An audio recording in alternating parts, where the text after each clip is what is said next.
is the start and ending point of each. the starting and the ending point of the direction of from east to west, if that makes sense. Like that's the boundary of like where it begins and ends. Does that make sense? Yeah. Kind of like that land of Yahusha video. Yep. Well, yeah, exactly. And that's what I'm saying. Like the zero longitude and latitude right there in the middle is where both of those like parallels meet. And again, it's you can't have one without starting at that zero, at that boundary line kind of thing. So because that's what separates. Yeah, I didn't know if that was like maybe another kind of like check mark that can like help people see that zero is important. That zero is important, you know, just because you have to be able to start counting from somewhere and have a boundary line from somewhere. Yeah, exactly. Just like Yahuah, he started from nothing, which is zero.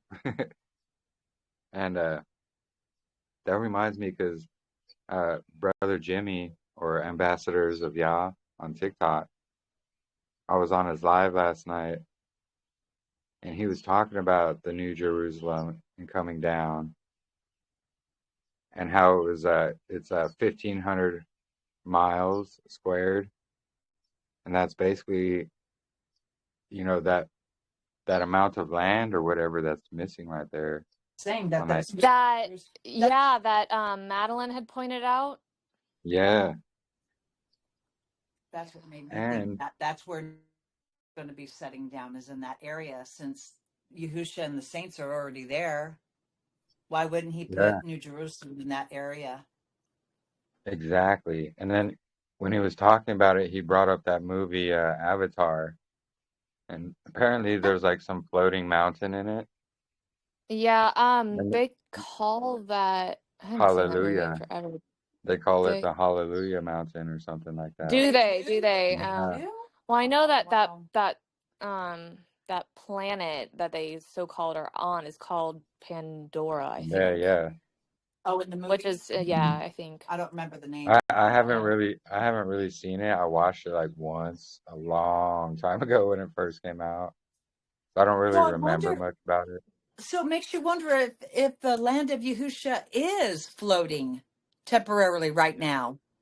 Exactly. Because, oh my, I never thought of that. That's cool. Because it is the New Jerusalem, which Sure. is the floating city. Well, and if you think about it again, you know, we've been so corrupted by sin. I mean, it would make sense that his holy place isn't touching this ground, right? Because it's so sinful. But in Jubilees, it mentions that, you know, that Zion, through Zion, will all the earth be cleansed. So, right. Yeah. And I just thought it was a fascinating connection because I didn't realize that. And when he was talking about it, said, yeah, they have that floating mountain or a floating city, and it's called Hallelujah. And I was like, wow.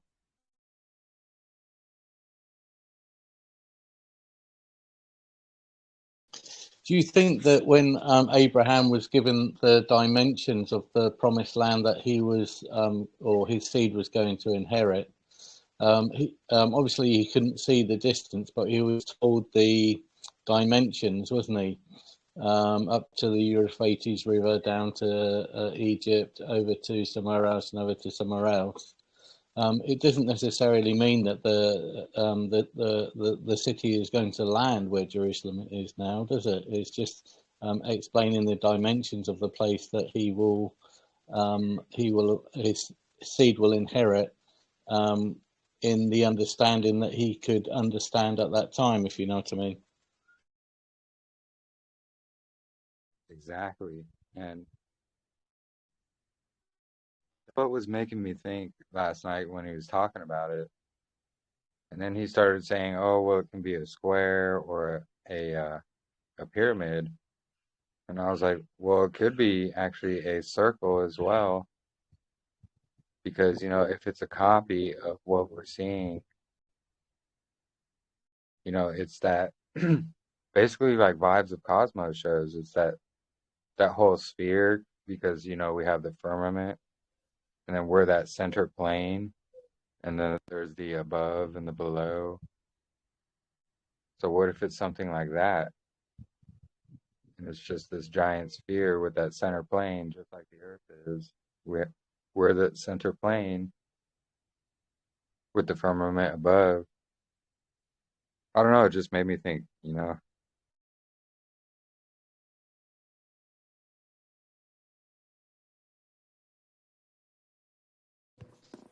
I can remember pondering, well, if our New Jerusalem is in the heavens, is in the third heaven, which I believe is where the stars might be, or are the stars in the fourth and fifth? Can't remember. But I was thinking, well, why can't we see it?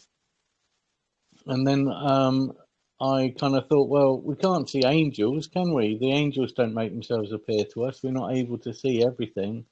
So maybe our heavenly home is actually invisible to us through our human eyes at the moment. Yeah, the spiritual realm. Yeah. At what battle did one of the where he asked if the scales could be removed for their eyes so that they could see all of the like heavenly hosts that were, you know, fighting with them? That was Joshua. Was that Joshua? No, I don't think that was Joshua. That was Joshua. Wasn't that Joshua? Yeah, I think it was Joshua. That was Joshua. Okay. I think it was Joshua, yes.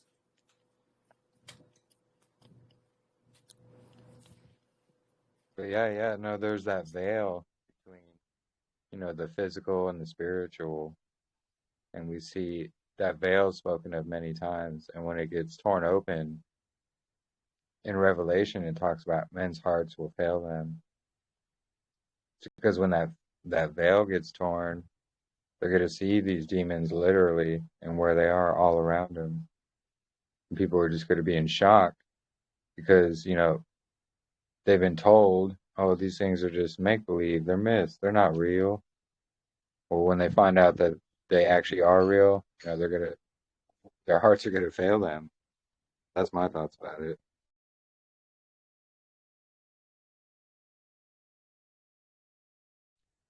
And yeah, back to that, you know, the International Gate Line, which I like that name, which she calls it. Yeah, there's that whole missing 3 hours of time. It's the square mileage is literally the same as New Jerusalem. We know there's no such thing as coincidence, so I don't know. The very strong evidence there to me.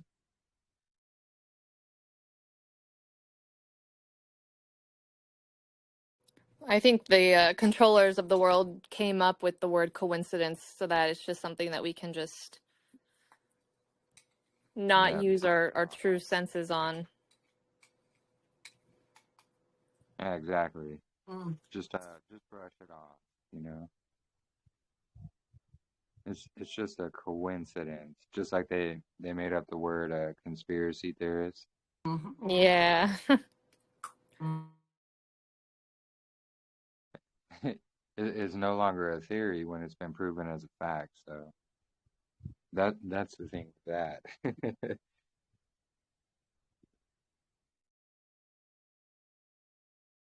So yeah, Shabbat Shalom, everybody. Welcome, welcome. Glad to see you all here.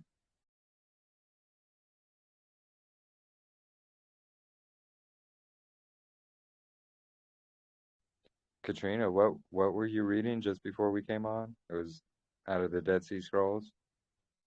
Oh, yeah, the writings of Eliyahu. And they match out really perfectly with the Damascus document. Very, very, very well. Here, I'll read some of it. Yeah, please. The record of Eliyahu, the Tishbite, which he wrote for his Talmud. Elisha, whom he called from the field of Abel Meholah. Sorry, I'm really bad with pronunciations here. Until the Kodesh order of Elohim. Behold, I, Eliyahu, write this record with mine own hand, and no man shall see it until I have ascended into the Shamayim. Then shall my authority and the keys of my kahuna, which is the kahuna of the fathers, pass to my son Elisha by right of lineage and obedience.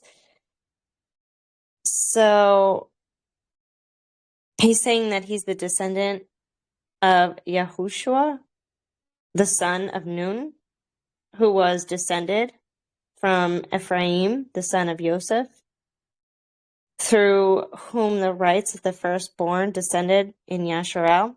So these rights I received when I was but a lad from my father before he was martyred, for the testimony of Yahuah and according to the word of Yahuah. I have appointed Elisha, who is my adopted son, to be my successor in bearing of this work. Nevertheless, not all of my rights shall rest upon him, for Yahuah hath said, Behold, my servant Eliyahu shall not die, but shall bear with him the keys of his ministry unto the city of the Shamayim until the last days. Oof. When I shall send him unto one of his seed, whom I shall raise up and bear the fullness of his ministry again among the sons of men. But he shall leave with Elisha those keys necessary to continue his work in organizing the school of the Nebi'im in the order of Enoch, that the sons of the Nebi'im may continue to live after the Kodesh order of Elohim. Therefore, my son Elijah, I leave for thee this book of order, by which thou mayest govern the order of Enoch. For I have organized and governed this order according to the revelations of Yahuah to me under the direction of his Ruach HaKodesh. I give thee these instructions. Everyone who desireth to enter the order of Enoch must be one who loveth Yahuah, his Elohim, with all his heart, mind, might, and strength, and one who loveth his fellow men as himself, according to the word of Yahuah through Moshe.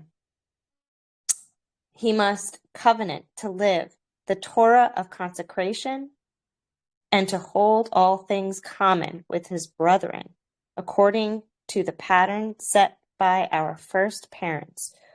For when they came forth from the garden, they divided not up the land, but held it in common until their posterity, through wickedness, began to lay claim to it for themselves. Behold, this private ownership of the property came to pass through the teachings of that evil combination which was organized by Cain, that men might get gain for themselves, because the love of Elohim and man is not in them. He who entereth the order must be one who is dedicated to seeing the face of Elohim and receiving from him the promise of eternal lives. He must keep the commandments and statutes of Yahuah, his Elohim, to do what is good and upright in the sight of Elohim, according to that which he commanded through Moshe, the Torah giver, and through his servants. He who seeketh to enter the Kodesh order of Elohim must be one who loveth that which Yahuah loveth, and hateth that which Yahuah hateth. He must keep all the evil far from him, and love to do good, that his works may bear testimony of his righteousness before Elohim and man, He must be governed by the principles of truth, righteousness, and justice in all he doeth. While in this Mishkan of clay, having repented of his inclination to follow after the dictates of the flesh, no longer doing evil according to the selfishness and jealousy and contentious spirit which dwelleth in the natural man. Every member of the order must be dedicated to bringing into a bond of mutual love all those who are striving to live after the Kodesh order of Elohim. To live after the order of the ancients means that they must live in the community of Elohim's elect, holding all things in common and loving one another as themselves. Yeah, they must unite in one heart and one mind, for only this can Zion be built up in its perfect order and the name of our Elohim be glorified.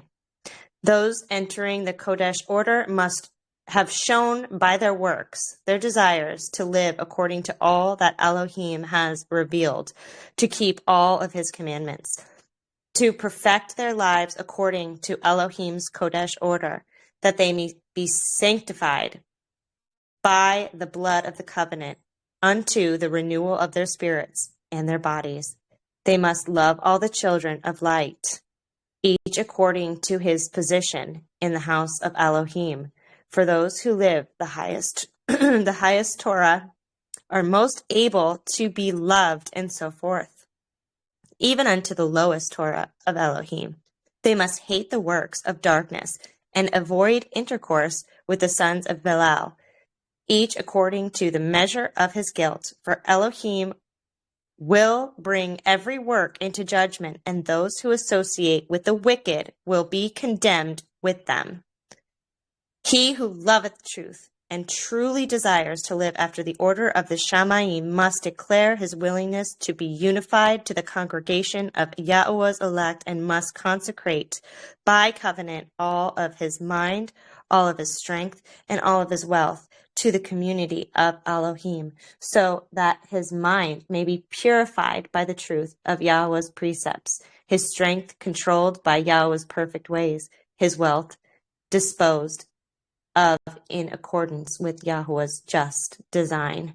He must order his life accordingly to the pattern which Yahuah has given, observing the hours of worship, the Sabbaths, and the appointed times, to do them, neither omitting the feasts or neglecting the fasts of Yahuah. He must be one whose heart is knit unto the ordinances of Elohim's Torah, who will strive diligently to preserve them in purity, neither breaking the Torah, changing the ordinances, nor neglecting the everlasting covenants of our Elohim. And there's more. That's up to Real quick, chapter 4. What?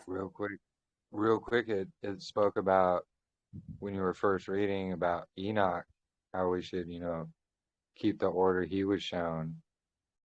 Yep. The order he was shown was, what's the solar cycle, the pattern of the sun and the stars, what the moon does. Wow. No wonder they wanted to remove this. Yeah. And it's constantly talking about the children of light versus the children of darkness. Katrina, Yeah. in the first, I think it was maybe the first paragraph. Was it explaining that there were going to be 2 seasons, 2 times? Was the little season knitted into that introduction at the beginning? Yeah, interesting. It was talking about, it was talking about how Eliyahu's not going to die, and then his ministry unto the city of the Shamayim until the last days, when I shall send him into one of the seed, whom I shall raise up to bear the fullness of the ministry again among the sons of man. You mean the first couple paragraphs? Let's see. The record of Eliyahu the Tishbite, who wrote for his Talmud Elisha, whom he called from the field of Abel Mahola until the Kodesh order of Elohim. So then he says he is writing this of himself, and until he ascended to the Shamayim. Then shall my authority and the keys of my Kenoah, which is the Kenoah the fathers, pass through the sons of Elisha by right of lineage and obedience. And then continue after that, Katrina. And then he's talking about his lineage.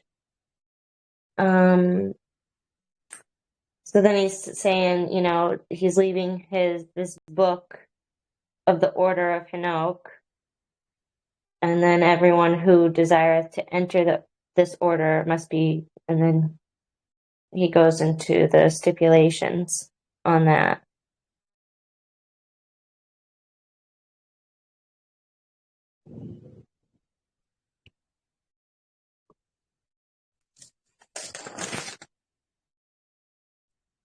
Wow. Well, where can I find a copy of that, Katrina? Well, can you I'm tell me? reading it from Yah's scriptures.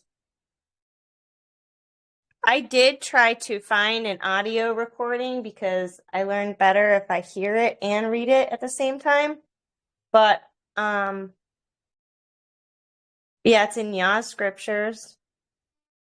I don't know where else it would be. Let's see. The Writings of Eliyahu is what it's called. Thanks, Katrina. I'll look that up. Yeah, brilliant stuff.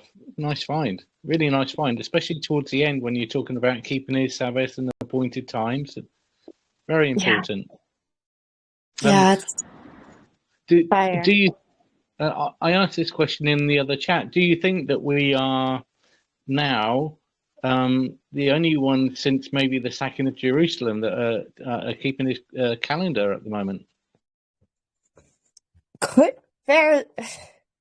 very well be. I mean, how many people do you know who understand how to hold Creation Week? I mean, Libby just didn't get, I mean, she had the understanding, but she didn't even know about the Creation Week and how beautiful that picture is until just recently. It's been hidden.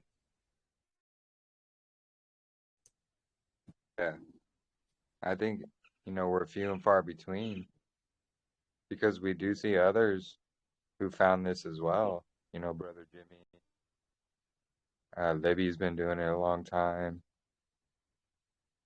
Even Erin, she's been doing this method a long time. So these people haven't learned from anybody else. They literally got it from the Ruach. So it's not like it's been passed down to anybody. Yeah, exactly. And, we all found this understanding each on our own. Right. And yeah, it's wow. It's just proof right there. Yeah, it is divine. It is really so beautiful. Once you get that Babylon out of your head, it is really cool to see how Creation Week is just held by the sun. It is really cool. And then how the fourth day comes in and boom, you start your count. Where you hold the Creation Week Sabbath. And, walking it through, you could see how and why it's not on like a Tuesday. I don't know if anyone saw that video of mine with the different ways that I'm trying to visualize it. Was that helpful for anybody? A little like you could see it a little bit clearer? Yeah, I thought it was really well done. It was really helpful. I like that second one you did, and it showed, the weekly start count and then the monthly start count. Yeah, Claire, I thought are you that was reading really from good. Order of Good. the Ancients? Ooh, go ahead. Just to clarify, are you reading from the Order of the Ancients? No. I was reading from the writings of Eliyahu.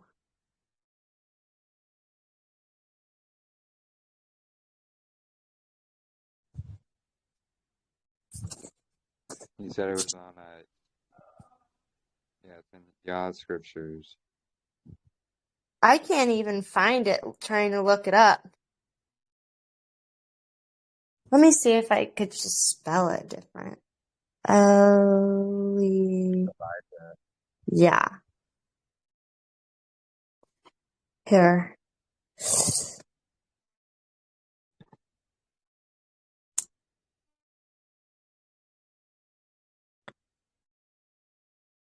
Yeah, I can't even find it. But you could pull up Yah's scripture and get it for free on his website. So you don't have to like get the whole book or whatever. If you don't need another chunky book, you can get it for free as a PDF. Okay, are you on iPhone? I'm on a Samsung. Because we noticed that on from Android to iPhone, the names of the books are different a little bit on the website. Are they? Interesting. Maybe get in touch with Boss Family on that. Yeah, I can give you his email address there. It's fine. I was just curious. That's Yeah, interesting. yeah, But Boss Family is interested on the calendar, right, Jeremy? yeah. No, I was just about to say that. We talked a week or two ago, and we were going back and forth about it, and it seems they're understanding it. But I also spoke about, hey, because they were talking about doing a revised version, and I was like, hey, if I found some errors in there, which I know it's not their fault. It was actually ISR, the original, the Institute of Scriptural Research. It's from their translation. So what they did is just correct the spelling errors and things like that.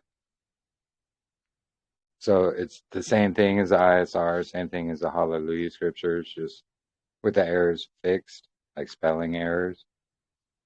So I was like, hey, if I can suggest, the word Chodesh be changed back to months instead of new moon, and the Ha-Chodeshes be changed to the head of the months.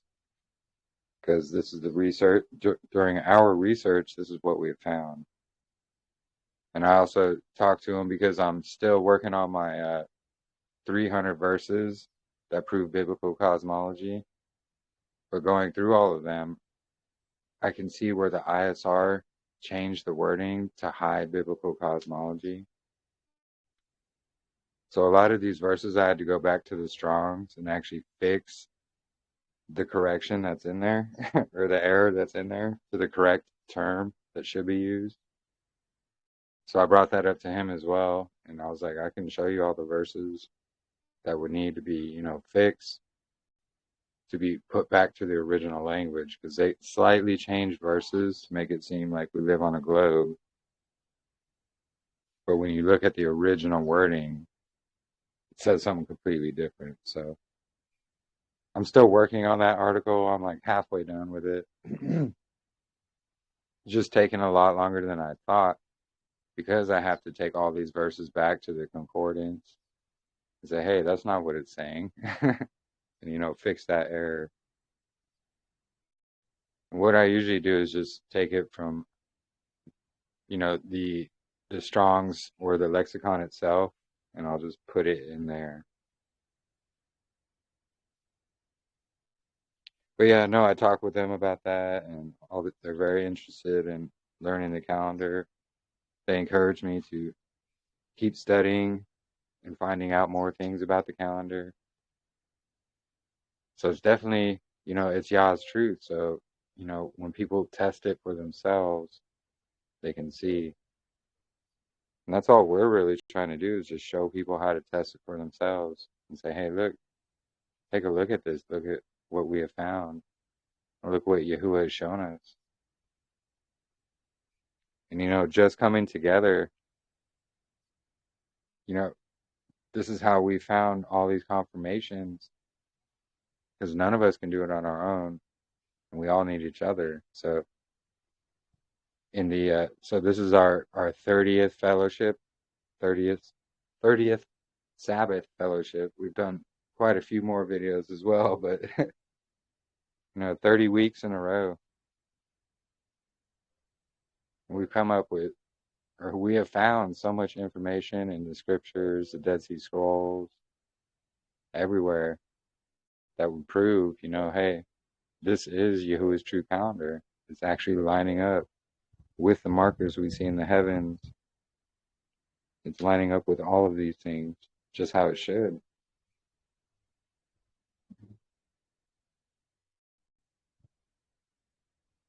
And Shabbat Shalom, everybody just joining as well.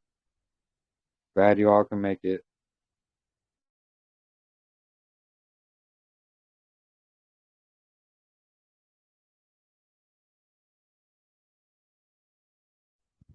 So yeah, I was actually planning on going over the calendar a bit as well.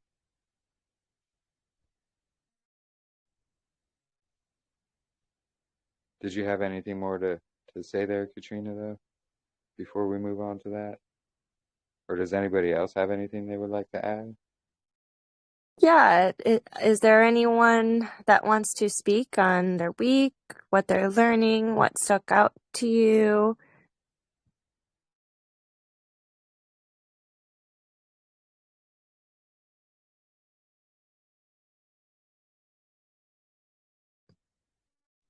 And we do have our private session with Jackson Snyder this evening, and it's 8 p.m. Eastern.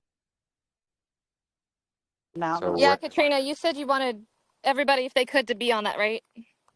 Yeah, if you could, that would be great. I'll make sure to carve out that time. I don't know, Absolutely. Jeremy, should it be like a group thing or?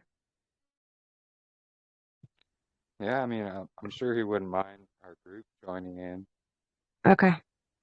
because it is our group, and they can, Yeah. help help with testimonies, things like that, help explain. Yeah. And yeah, I'm interested in his thoughts and opinions, because he seems really interested. And he didn't have a chance to ask or say really anything, because of course we had the Pharisee trap questions coming in. But it's fine. We have an opportunity to present to him and speak with him without all that this evening. So I think it'll be great. All praise to the Most High.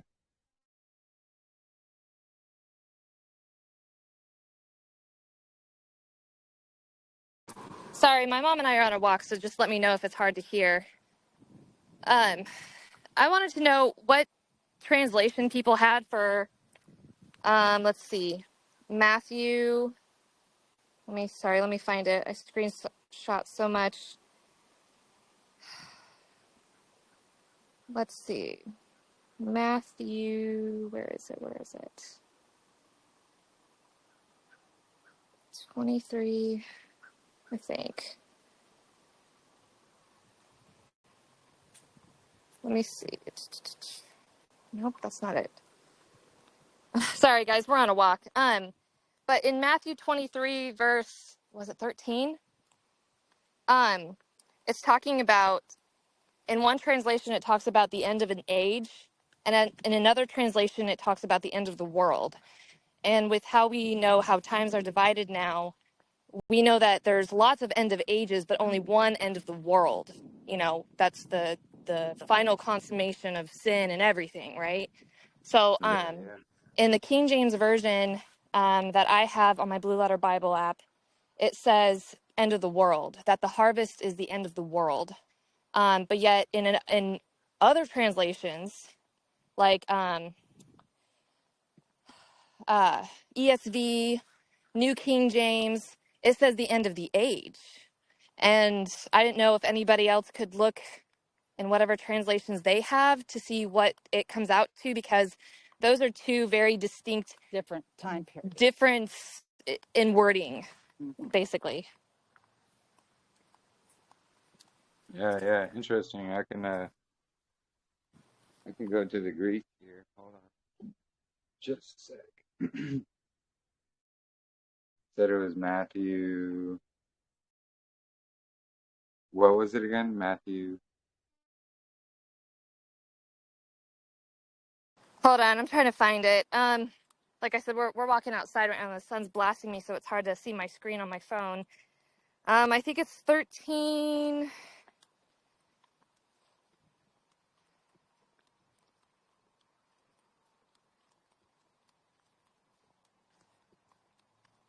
Uh,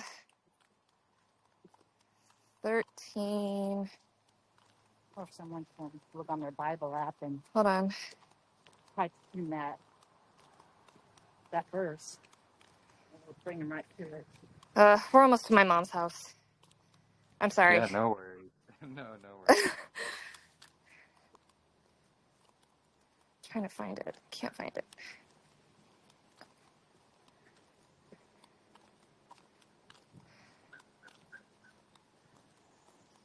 Shabbat Shalom.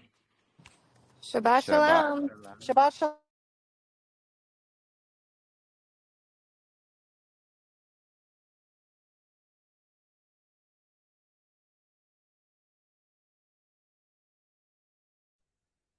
Yeah, just let us know whenever you find it, sister. No worries.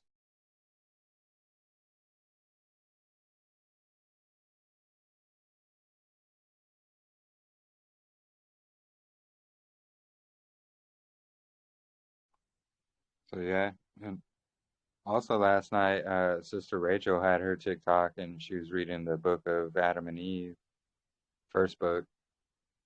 There's some pretty interesting information in there as well.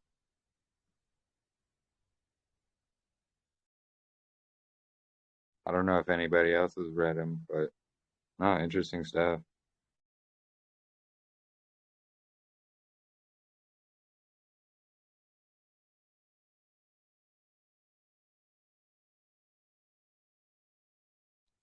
Interesting, Ken.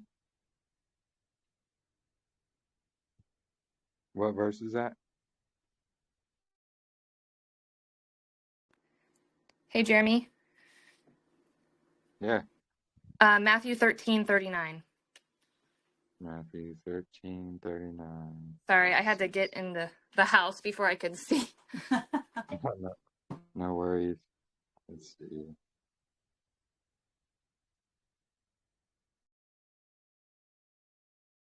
13:39. Let's see. Go to the Greek.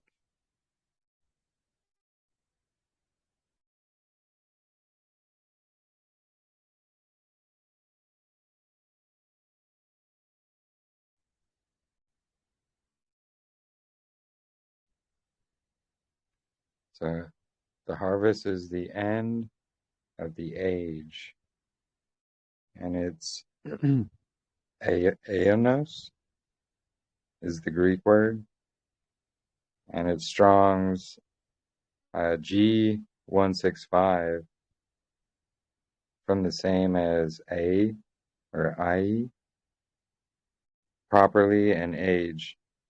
By extension, perpetuity. By implication, the world, especially a messianic period. Interesting. Yeah, see, and So in that, my translation, it says the end of the world. And so end of age and end of world, like I said, are very different. They are. Yeah. Here in the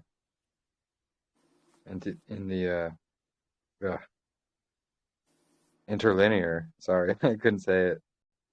It's talking about the age or eternity. The age. It doesn't say world at all in the interlinear. It says age. Or it says age mostly, but there's old or eternity.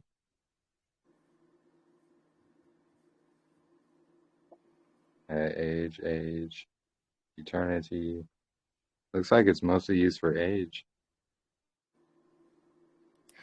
Well, I think that may be the case because, it's technically not the end of the world because it's going to be remade. Heaven and earth are remade into one, Echad, how it should have been in the beginning. And that was another thing. I think it was Brother Jimmy was reading that, and they were talking about, in the new kingdom, there is going to be other nations of the earth who follow Yahuah, and we're all going to go to the New Jerusalem, every Sukkot, things like that. It was just rather interesting. I forget where it was read from. It made me think, we're the ones in the little season, we're going to be probably part of these other nations that are in the new kingdom, the ones that make the second resurrection. And we're still going to have eternal lives.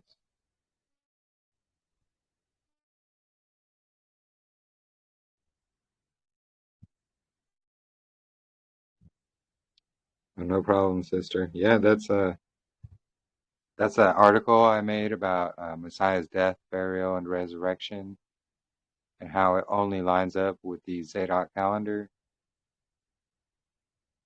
and how, the Passover lamb, it was not an offering or a sacrifice, and it was not an atonement for sin. So Messiah, the only reference made that he's the Passover lamb is actually Paul, where he's making a comparison because, his blood covers our sins, like the Passover lamb. That blood was a sign to show, hey, these people, they follow Yahuah. Same thing.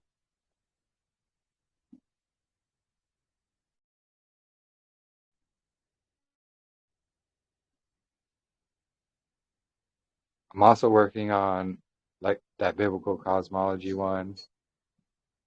It's nearly 300 verses that prove we live on a flat, stationary, topographical plane covered by the firmament with the sun, moon, and stars in it that are rotating above us.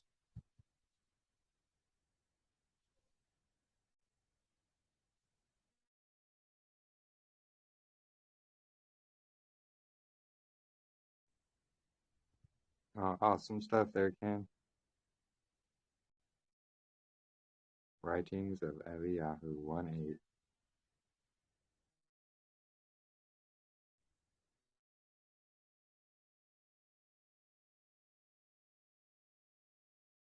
Yeah. No, I wanted to do a little bit of our Dead Sea Scrolls reading as well, after getting into the calendar a bit.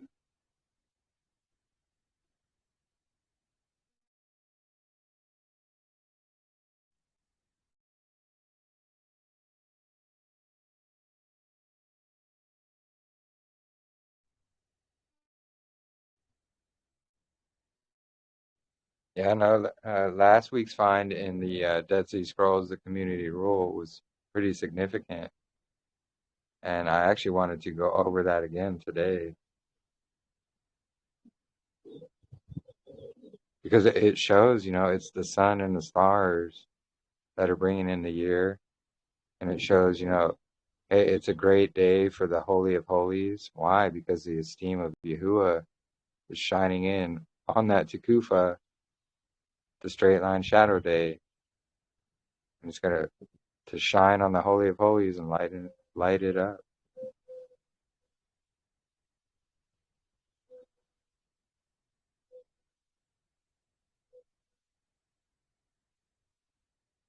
Yeah, the eating the flesh and drinking the blood. Yeah, well, it's a metaphor as well. Yeah, people practice cannibalism, or they would eat the meat without letting it drain of blood. Some people, they believe they seethe everything, which is, when you slow boil the meat in the water to get the blood out. There's many different ideas about that. I believe it was all leading up to Messiah when he came, and he was showing that he was, that unleavened bread from Yahuah, and that was his flesh.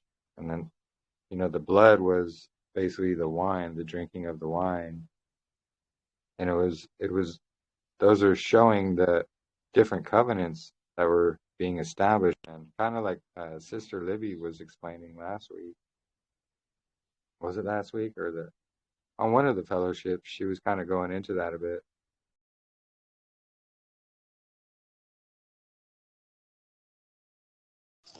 There's something really good in the book of Nazarene about that, which I'm trying to find.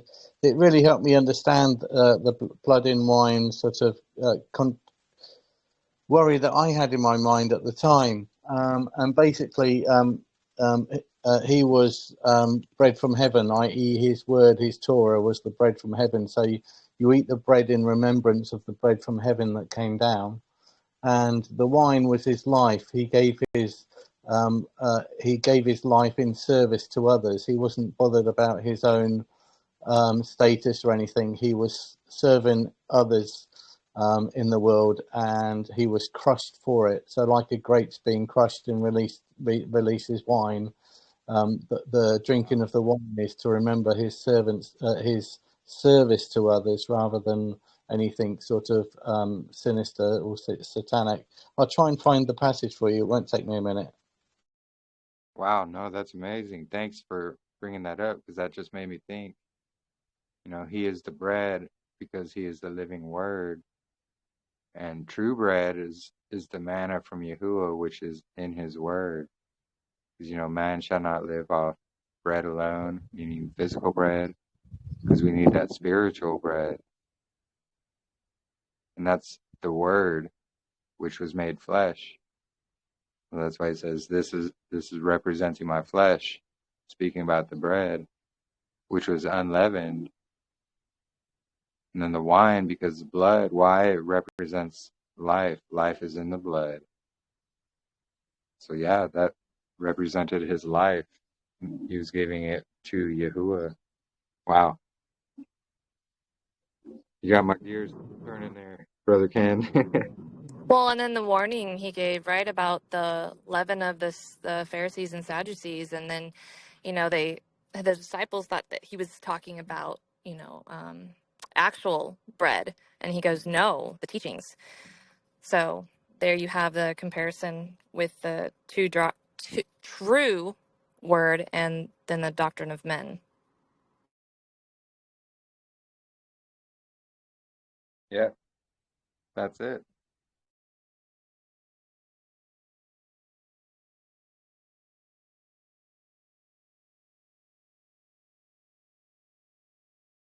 Oh, good catch there, Brother Ken.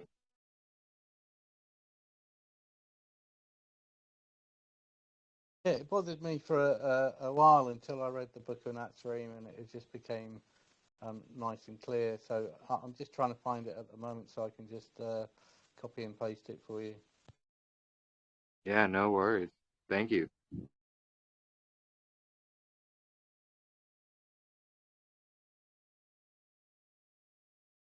So I was organised like you, Jeremy, and had everything, easy to hand, but I have to go back to the books and read through them all over again.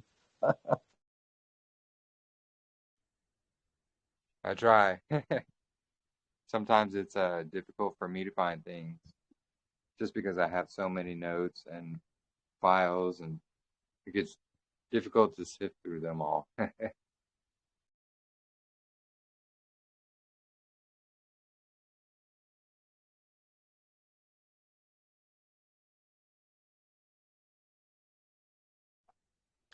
Yeah, I have so many files on my computer with just notes and different things. Send a picture of the cover of the book. Wait, which book are you speaking about? It's the Apologies. book of Nazarene, Oh, no, no. or sorry, Sister Cat in the comments. Oh, oh, yeah. So it's in Yah's scriptures, and I know there's a separate book as well. Nazarene. You spelled it right. So if you just type in Book of the Nazarene, it'll come up. It's its own independent book as well, but it's in Yah's scriptures, which it's here's the website.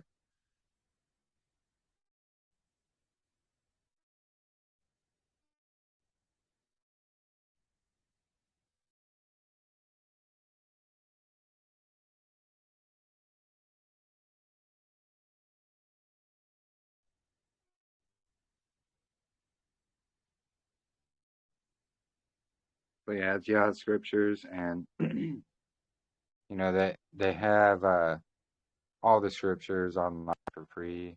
You can download the PDFs for free. You can even purchase a hard copy of it. So right now they have the full, like 100. I think it's like there's well over 100 books in there. I forget, like 170 or something. But you can buy it, a physical copy of that, and they're coming out with just the, quote unquote canonical version of it.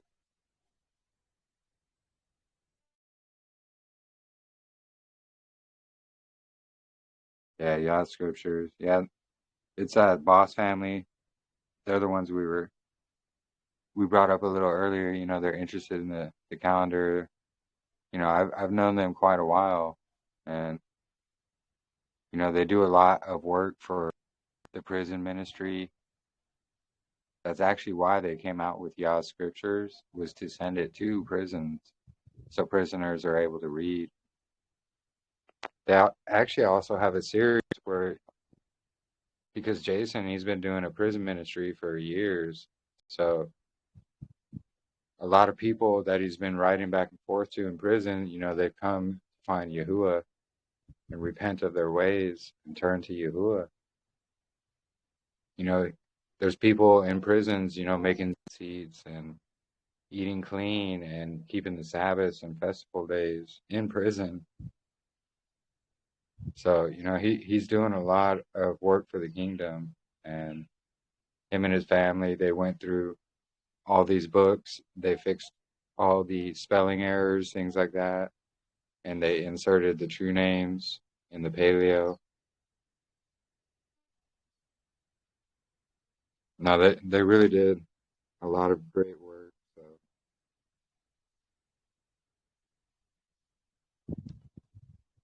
Sister Sumi, pray for my sister-in-law. She has been hijacked by a demon and trying to leave her family. She has 8 children and been in Yah for 19 years. Oh, wow.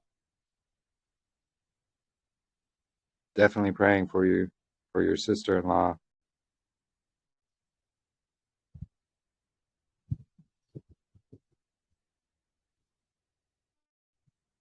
Yeah, Yah Scriptures has a PDF online on their website there. Heard that the bread can represent the word and the wine represents the testimony. Yeah, the testimony of his life. Exactly. I would agree.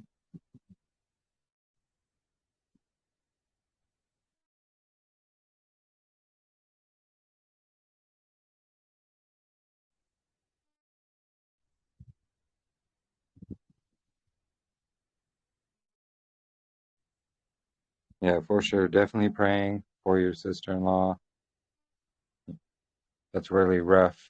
Being in the walk 19 years and then to turn your back on Yahuah. Yeah, definitely lifting her up in prayer.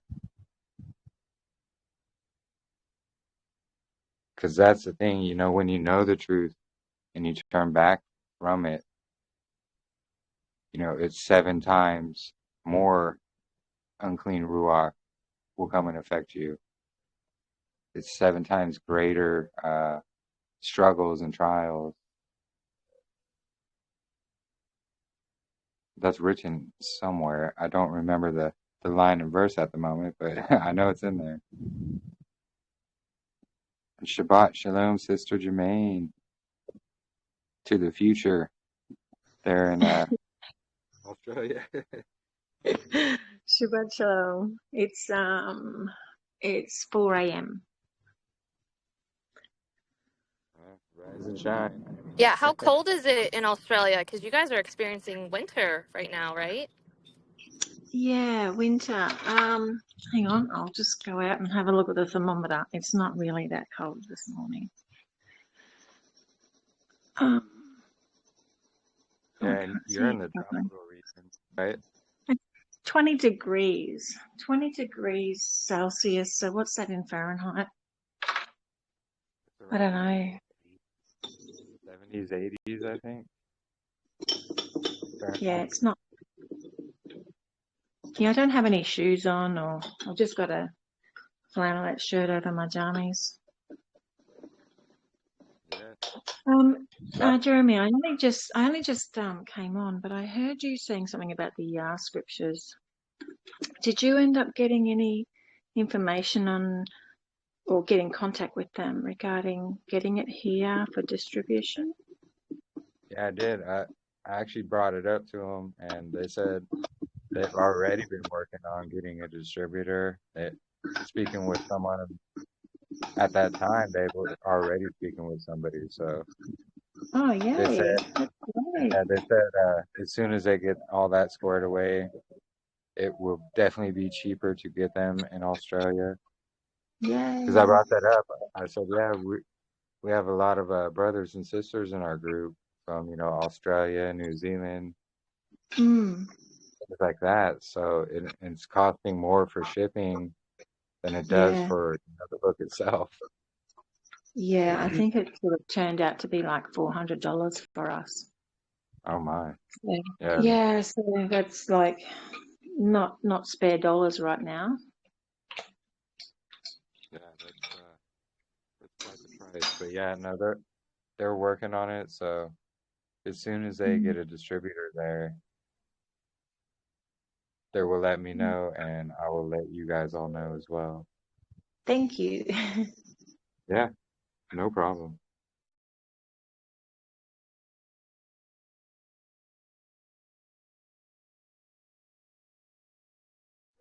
Shabbat Shalom, Sister Sumi. I saw your video earlier.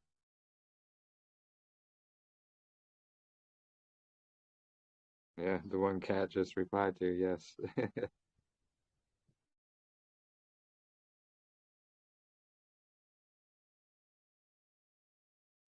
Were you able to find that verse yet, Ken?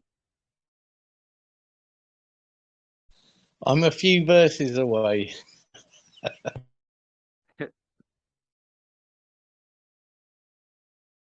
No worries.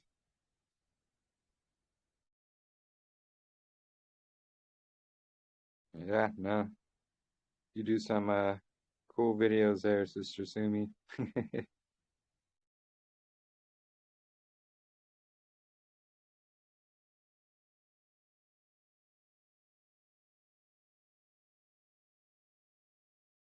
Oh, we just had a wonderful chat with some fellow Aussies yesterday on our Shabbat. It was just such a joy.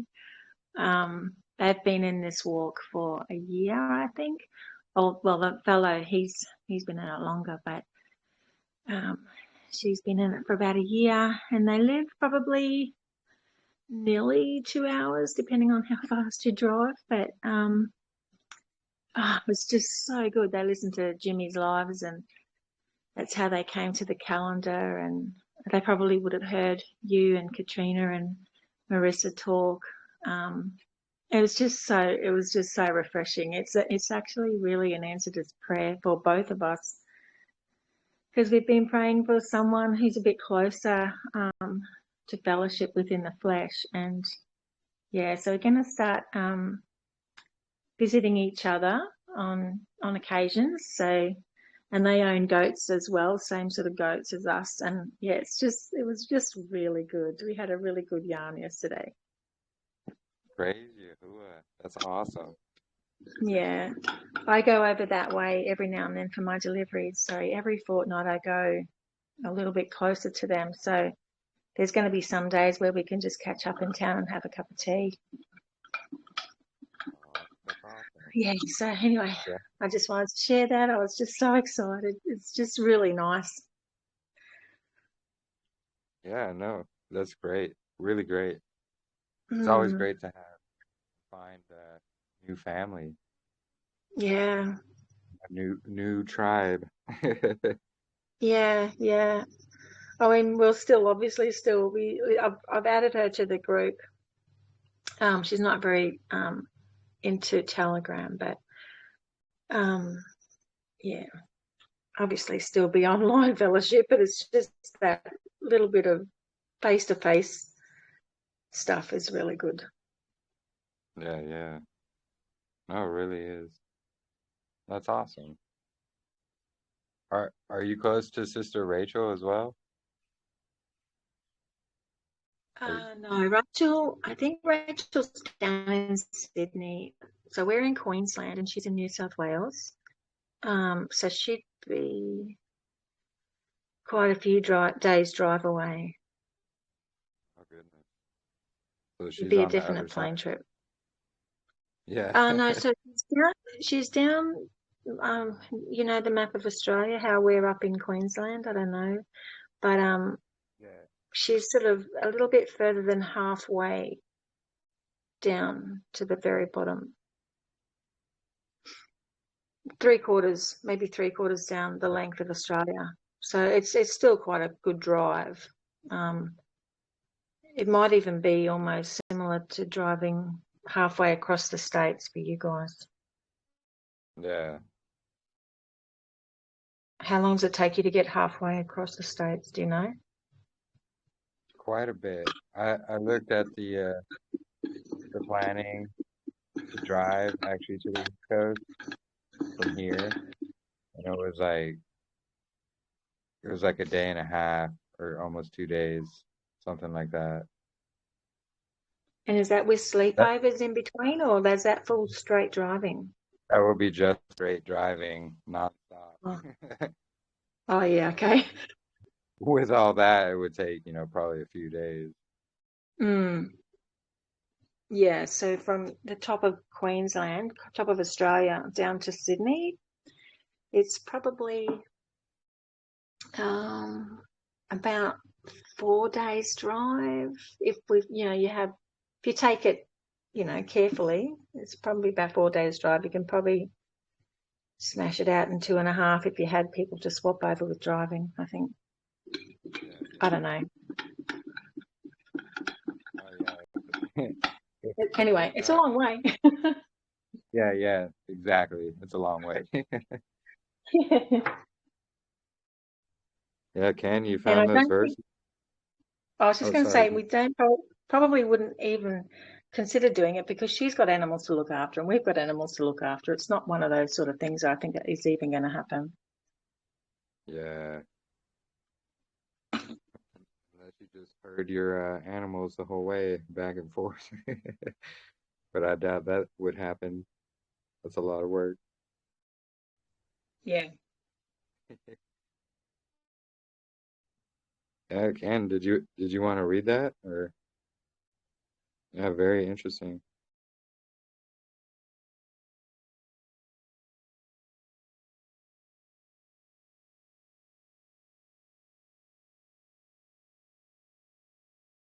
Yeah, I'll read that for you if you want. Then he took the cup before him and drank, saying, "Blood is the life of men, and while this is the life of the great sacrifice for men, so it is a fitting and worthy symbol of he who offers his life for men. I will not taste wine again until the rule of Elohim is established." He then passed the cup to John, and taking the bread, he gave thanks and broke it, saying, "This represents my body, which will be broken as an example to the sons and daughters of men, for all must freely sacrifice for others. As you eat of the bread, which is sacrifice, so shall you eat of the bread of eternal life. For without sacrifice there is no life. Henceforth call it remembrance bread and remembrance wine. When meeting afterwards, do this and remember me. But remember also the sacrifices which must be made for the cause of Elohim." Wow. Yeah, that book of the Nazarene is really amazing. You know, there's that book. There's the what is it called? The something of Hermes. Shepherd of Hermes. Yeah, Shepherd of Hermes. That's what it is. Thank you.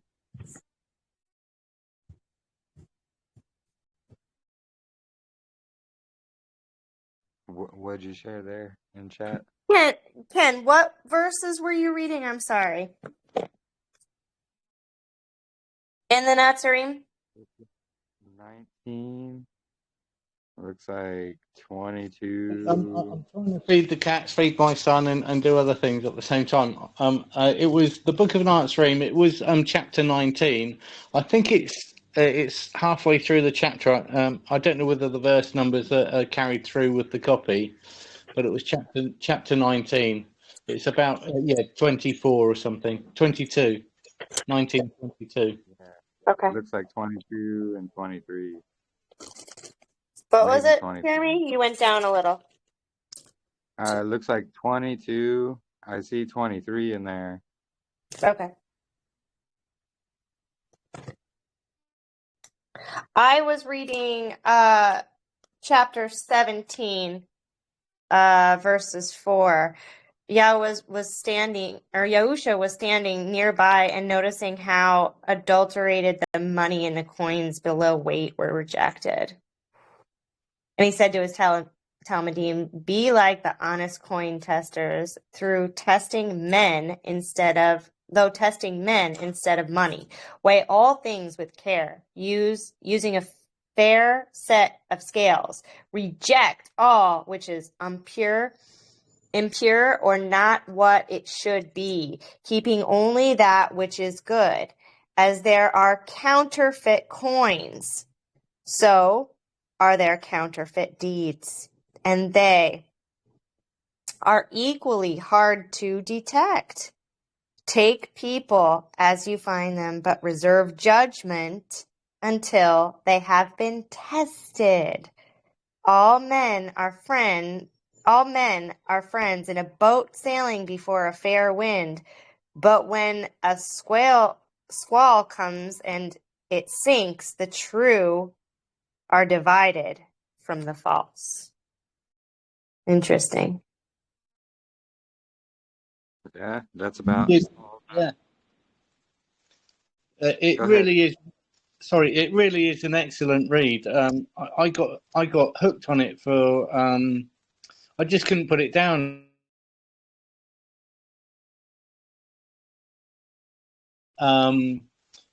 Parables there that a lot you don't find in the scriptures, but the ones that are in the scriptures are a little bit confusing. The Book of the Nazarene really clears it up and nails it down quite simply. It's a wonderful read.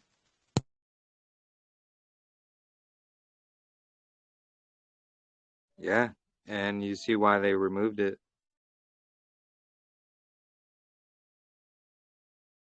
Yeah, we know it over here as the Gospel of the Wise Stranger, apparently it was brought with the lost tribes into well, we believe the UK and Ireland at some stage, and it was recorded or kept over here.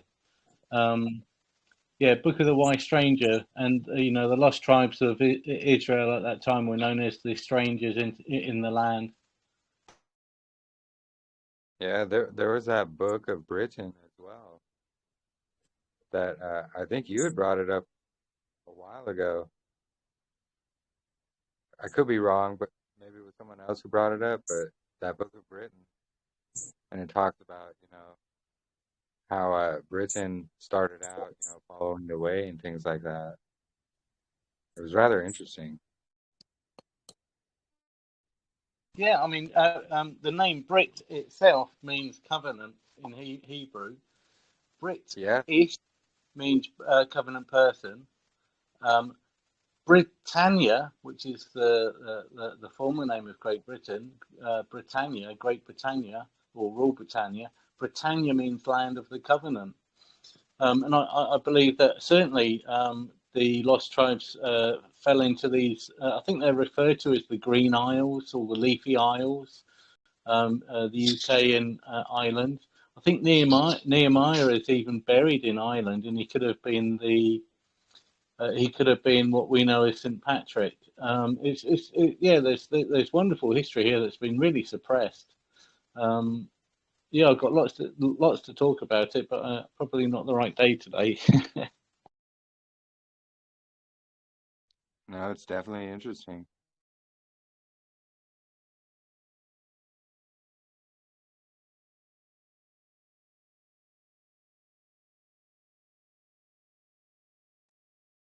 I know. Sorry, Oh, they go ahead. hid they hid that last chapter in Acts, didn't they, or the last couple of chapters in Acts, where Paul carries on journeying through France, and then jumps on a boat and goes to meet his friend in London. Yeah, Which would have been on the site of, I think, where St. Paul's Cathedral is now, which is really interesting. there's no coincidences. Yeah, fascinating.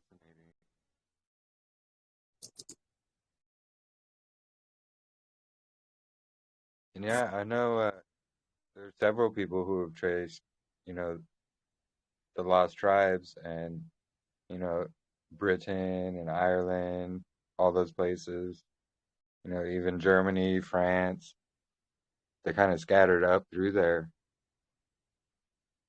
And then, of course, from Britain, that's how the US and Australia, New Zealand, they all came to be as well.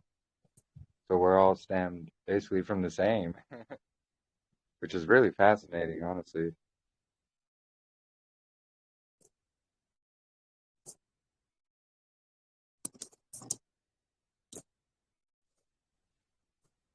And then, of course, the Native Americans and all them, and the like Aborigines down in Australia, they have the same kind of bloodline, which, they were probably one of the other 10 lost tribes that were scattered. And that's how, we have these different tribes, and we're all still part of Israel, just a different tribe, like Sister Rachel was saying the other day. Our tribe here, Yahuwah's put it on us to figure out the calendar and things like that. And Shabbat Shalom, Ellie. Welcome.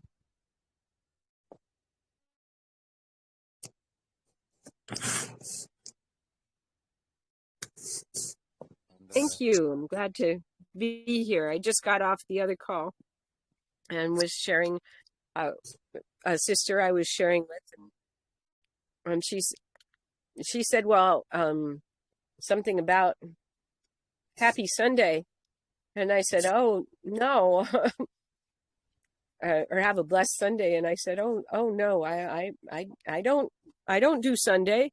I don't worship. And she said, oh yeah, she said, Happy Sabbath.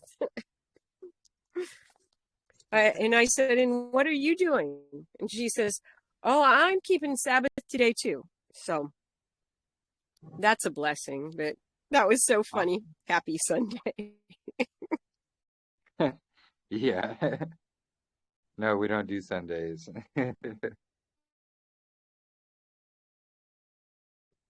No, awesome. Praise Yah.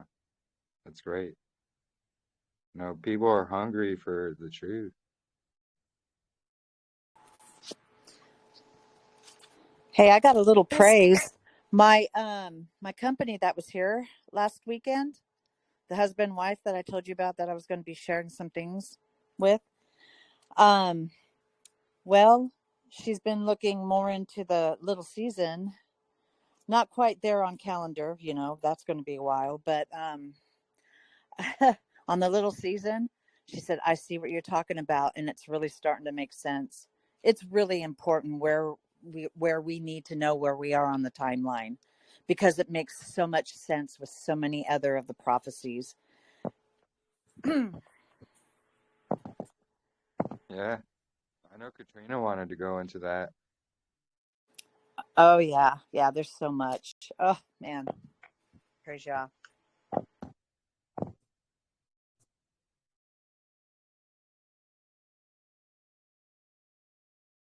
Yeah. No, I think it's important and, test everything out. Well, just like I was saying, when you guys brought up, when you and Katrina brought up that you were looking more into the little season, because it was brought to my attention 2-3 years ago by a sister. This was when I was still going to Parable of the Vineyards, gatherings. And I quickly dismissed it because my mind wouldn't go there at the time. I was like, well, then what are we still doing here? But it was always on the back burner of my mind. And so when you brought it up that you and Katrina were looking more into it, and then I thought, you know what, I need to do this. And so when I started looking into it, and then it made sense, because many people are looking for the second coming of Messiah. Well, with this Project Bluebeam and all these other things that they're doing to deceive people, Hasatan will impersonate Messiah and impersonate or counterfeit what has already happened to get people to believe him being Messiah. That's why it's so important that we need to know where we are in the timeline. It's very, very important. Exactly. And that's one of the big things I think that causes confusion as well. There's kind of, so the main ones who, talk about it, there's kind of some new age twists thrown in here and there, and they want to talk Yes. about, there is no Right. judgment day, we're just all free and we go to heaven after we die and things like that. And Oh, for sure. it's like, Yeah. no. Right. And So, then, of course, the fake alien thing with the mothership, and that really being, New Jerusalem coming down. And that's how Hasatan is able to get all the people to fight against Yah. I mean, it's all making so much sense. and that's the thing too, is, they're like, oh, well, then what's the point if we're in Satan's season? It's like, there's that second resurrection that we still make if we follow his ways. And then Exactly. we make the renewed heaven and earth. And I brought it up earlier, but Brother Jimmy's TikTok last night, he was kind of speaking a little bit about the second resurrection.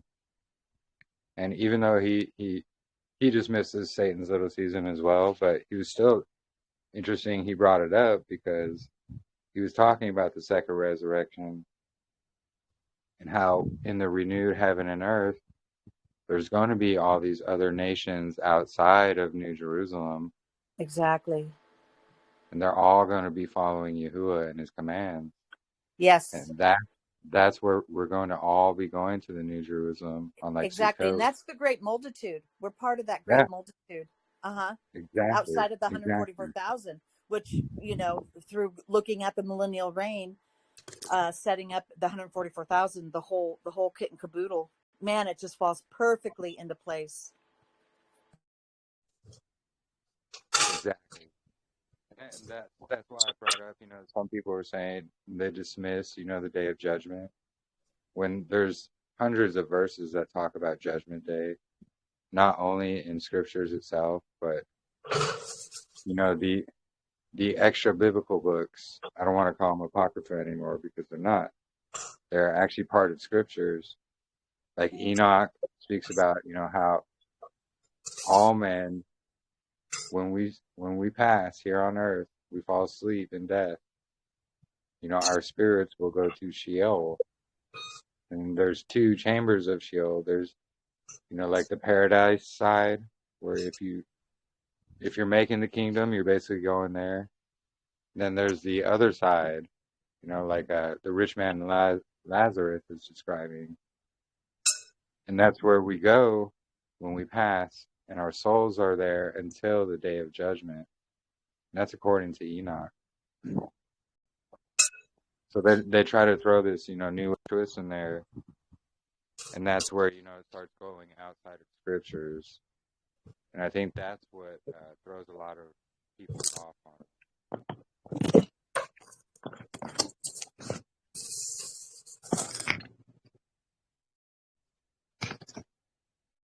Yeah, the pit of Sheol, exactly. There's a chamber in there for the angels as well, the ones who transgress, even the stars that transgress.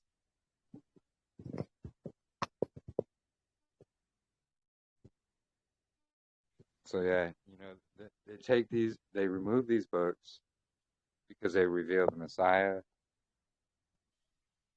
they reveal the kingdom, they reveal all these truths, they reveal the calendar. Rabbi Akiva did not like these things, so they were removed. And then, people were like, well, you shouldn't be reading these books. They were removed for a reason. Yeah, the rabbis of the first century are that reason.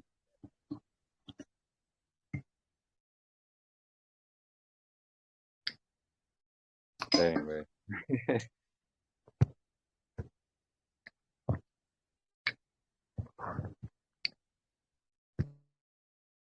These books, Yeah. you can really see it clearly of the reason. Keep the commands, keep the commands, keep the commands over and over.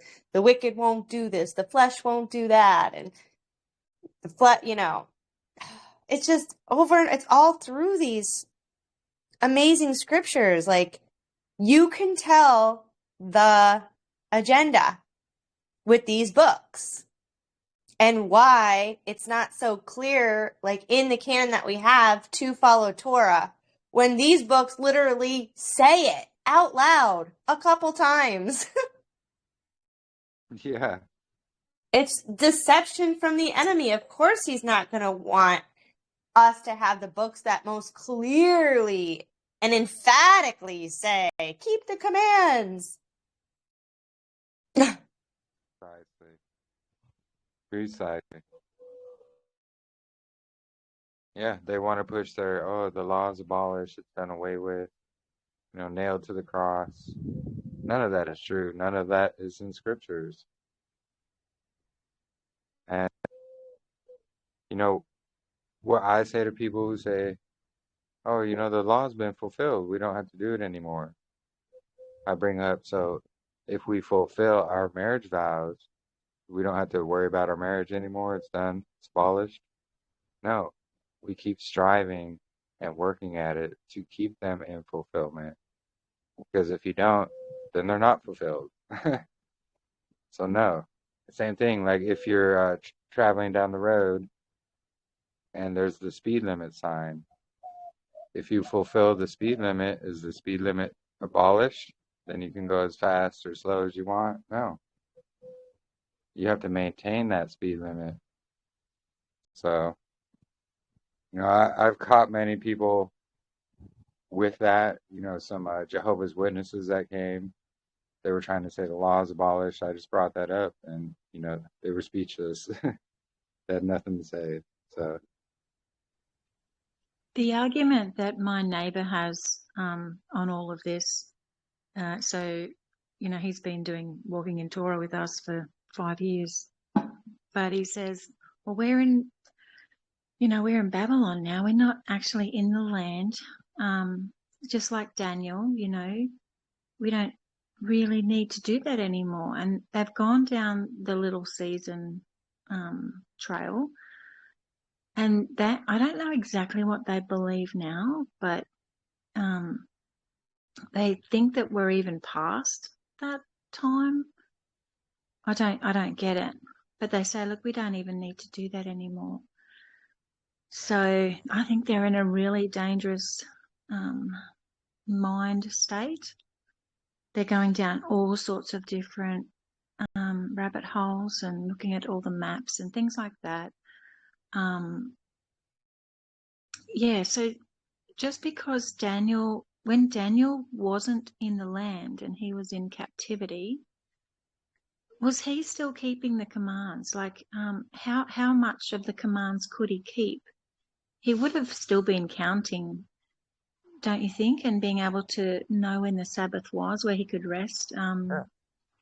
But what about the feasts and stuff like that? How much of that would he been able to do? I'm pretty sure he kept all of it because, it's not all recorded and written, of course, but we see, he was refusing to bow. There was even the other three men, they refused to bow. They refused to do the things of Babylon. And, people always like to use Daniel and things like that to say, oh, look, see, we're not in the land. We shouldn't do these.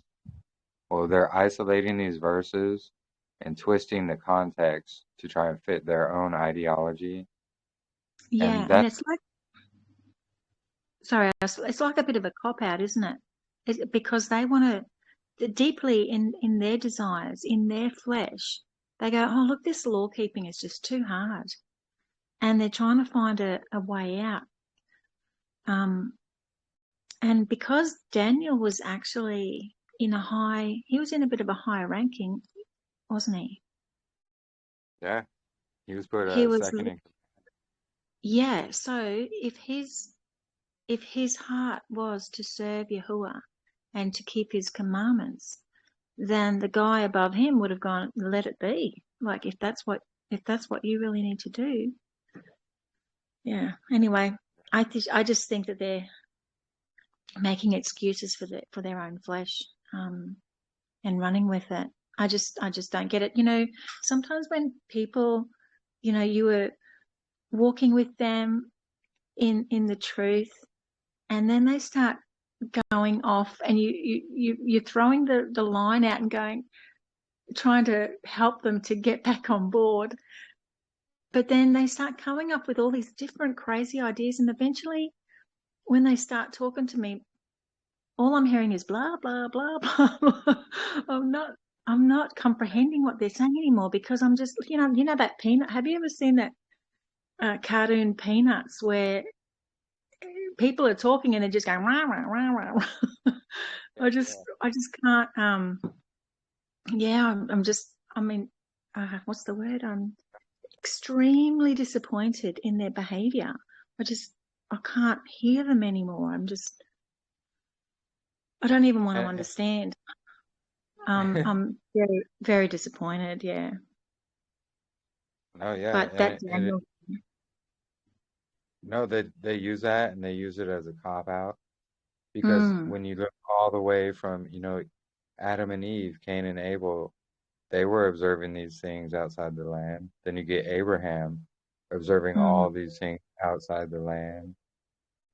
Jacob, all these people all throughout scriptures are doing and observing, keeping the law, the commands, wherever they are. And that's why it says, wherever you are, you're to keep these.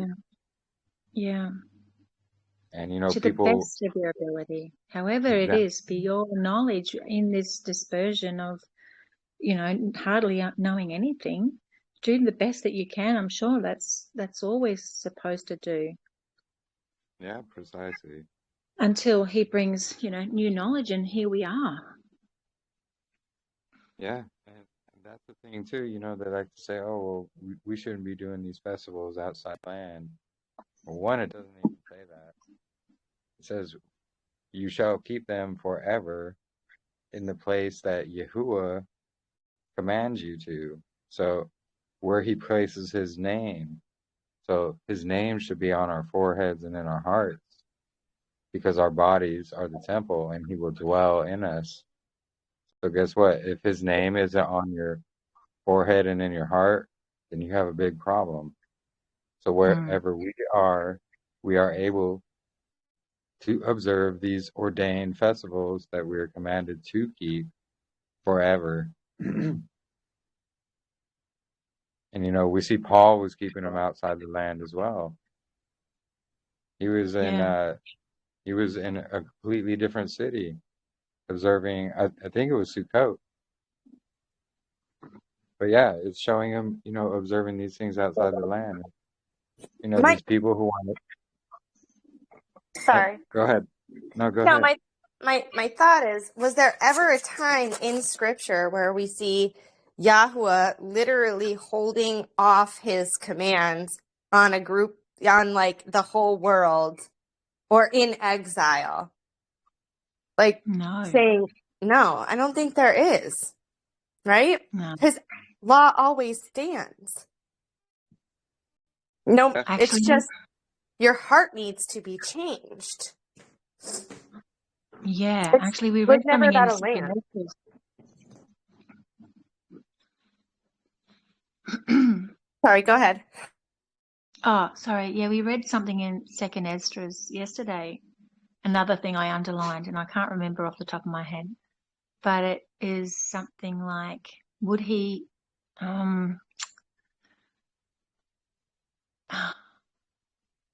stop his commands?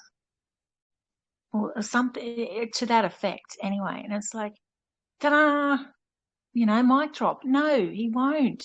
It'll be forever, all the time. So I'll have to find that. That was between 9 and 11. Yeah, it's between 9 and 11, I think.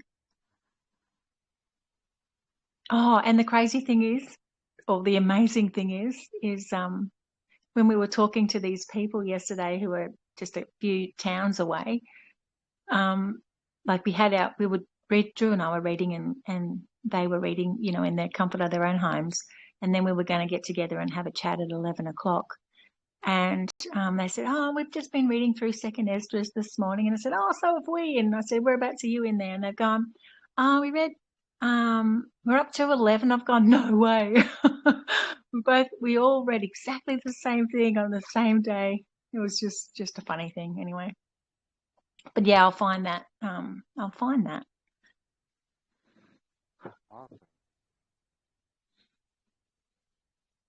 And these people who I'm telling you about, that aren't keeping the commands anymore, they haven't even read these extra books. They just refuse. They know they exist. They know that they're truth, but they're just like, well, if he's taken them out of the, if we haven't got them in our canon, then, do we really need them? It's like, guys, how far have you fallen? This is just... That's what I experienced with a good friend of mine this week, right, Jeremy?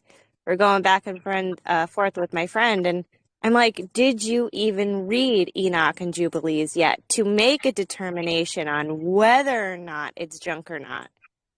I mean, people said so many slanderous things about this book, and he just believes them, and so he just feels like it's not appropriate to read it. He's like, I don't even have the canon well established. And I'm like, yeah, but if you go and read through these books, there's a lot of things in there that clears up the canon and that you see on a different level. Hallelujah. So why not just take a look-see and see for yourself instead of relying on man's opinions about these books? Yeah. Yeah, he hasn't even read Enoch and Jubilees. He goes, it's too hard. It's too hard. Don't need it. Well, Enoch is extremely confusing in the Sefer. It switches because we know that he is very biased with his conjunction moon. And many times where it's supposed to say sun, he inserts moon every single time. And I was so confused when I first read the Book of Enoch, and it was out of the Sefer. Confusing. So people need to be aware of the Sefer is extremely deceiving, basically, because he's so biased. Yeah, yeah. No, he changed. Yeah, he changed sun to moon. He changed sun and stars to moon. Yep. He even changed up jubilees to make it seem like following the moon's okay. Things like that. Well, Yeah. just like in Psalms, what was it, 82, 83, where it says to blow the trumpet on the, and he put the dark new moon in there. I mean, how biased can you get? Sorry, but I'm sorry. It really upset me. I was so upset when I found just in Enoch was enough to make me not even trust the rest of the Sefer. Yeah, and that's the unfortunate thing, honestly. That's the version he actually has. Yeah, he needs to be. There's so many people that are still following that book. Right. We do have it, but I don't open it. I don't. Yeah, he actually bought it for us, our friend. He bought the Sefer for us. And I think he bought it for my 50th birthday a few years back. And I was like, oh, wow, thanks. And I opened it and I had a look and I'm like, I don't like it. Oops. Thank you. No, I bought one about 4 or 5 years ago. Yep, same here. Yeah, and I actually got a pretty good deal. I got the Sefer and then all those extra books he has with it, like the lexicon and the books that didn't make it into the Sefer. There's like 5 extra ones with it. I got all of those for like $100. So wow, he didn't have that special going when I bought it. It was just the Sefer with its cover and the tabs. oh, nice, yeah. I bought mine before they came out with the tabs. Like they were planning on coming out with it. They just hadn't come out with the tabs yet. Oh, okay. So then it must have been. How long ago I bought it. Yeah. Okay. So then it must have been shortly thereafter was when he had that special, and that's when I came across it and then bought it. I mean, it's good to read through some of these extra biblical books, but yeah, when you see all the verses and the wording changed and just to fit his biased theology, it's really sad, honestly.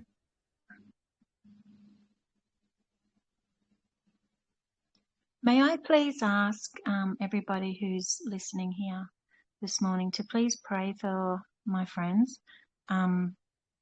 His name is Jacques. Starts with a J, but it's Jacques. And then also Sarah. They're not a couple. They're not together. They were just in our group. But they're studying a lot together, and they're just going down. They're going down the wrong area in many ways. But please, can people please remember at some stage, one day, one time, to pray for the eyes of their understanding to be opened. And like we pray for them all the time, but the Father knows what's going on. But I just thought maybe if family could also keep them in prayer to snap them out of this mess. Yeah, definitely. We will pray for interceding and for Yahuah to open their eyes.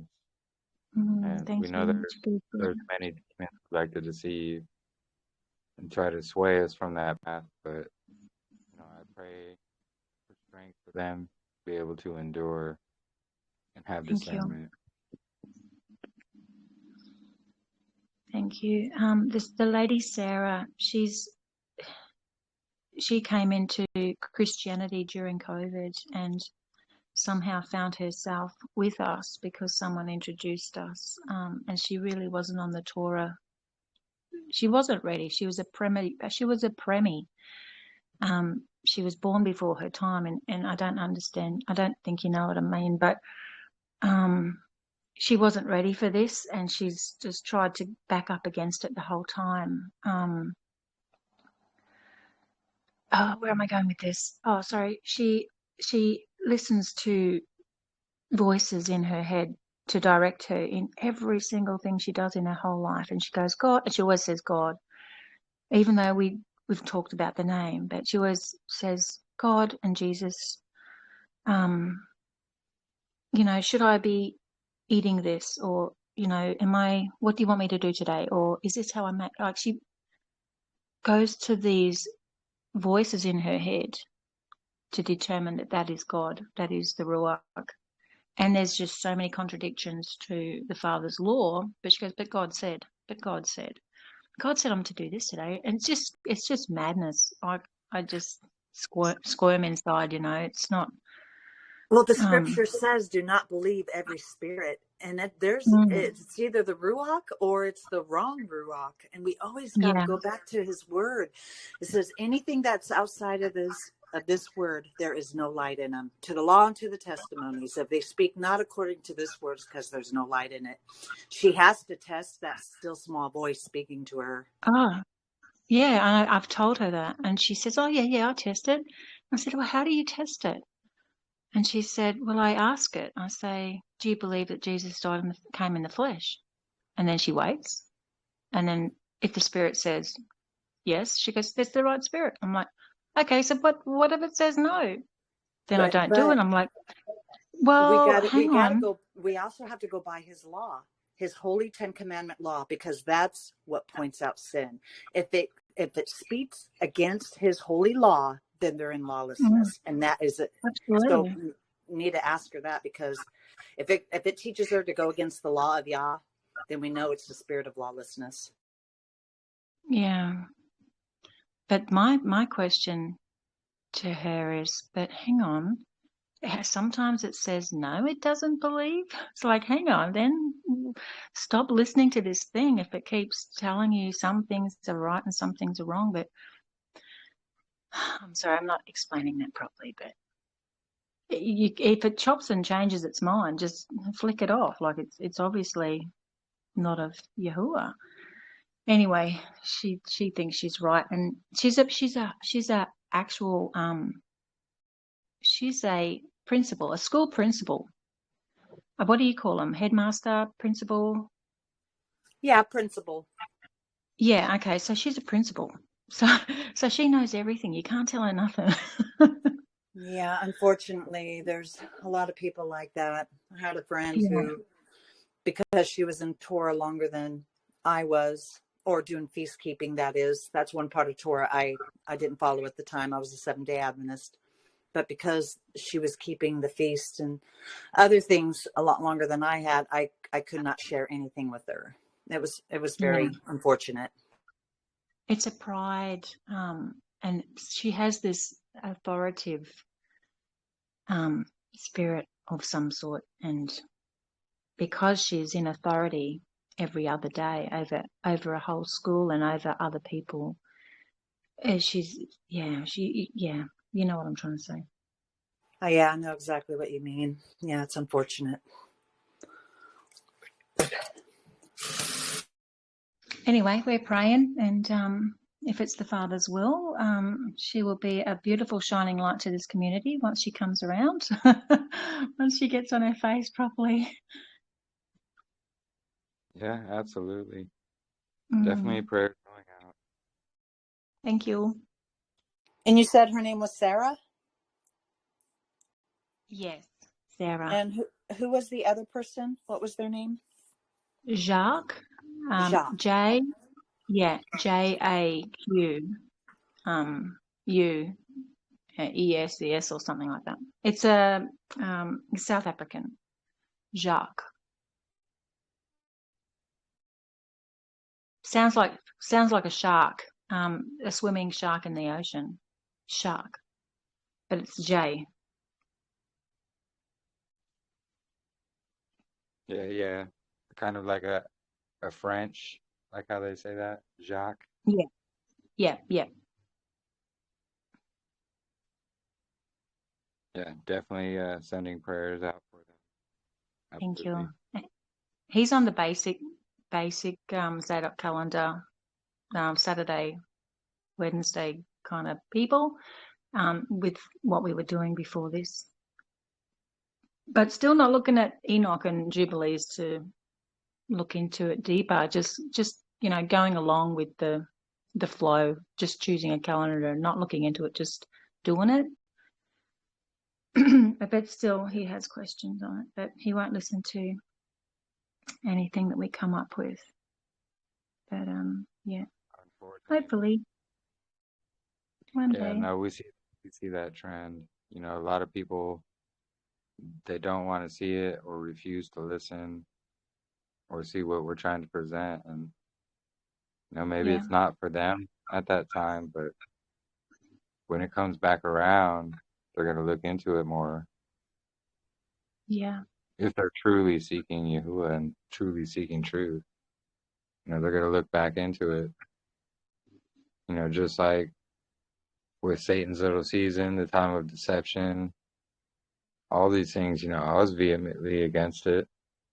But when you actually study and look into it, you're like, Oh this yeah. is definitely a possibility. Like, absolutely.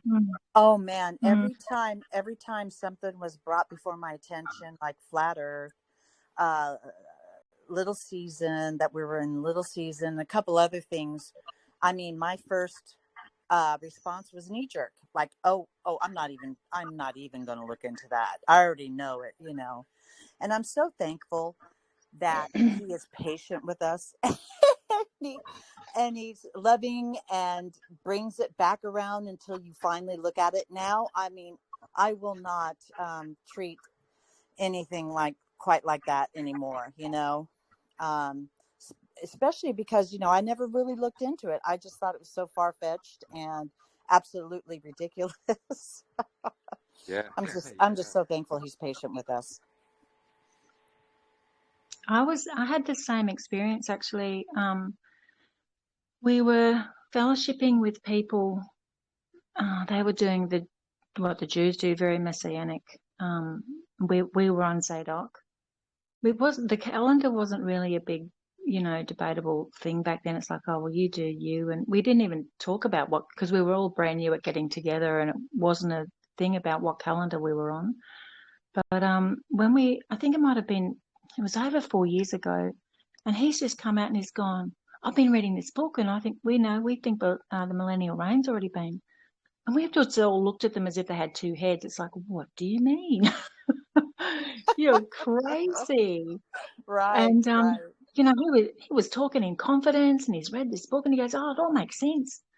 I'd like to know what book it is, actually, but we're not talking anymore. So anyway, we just, threw it out the door.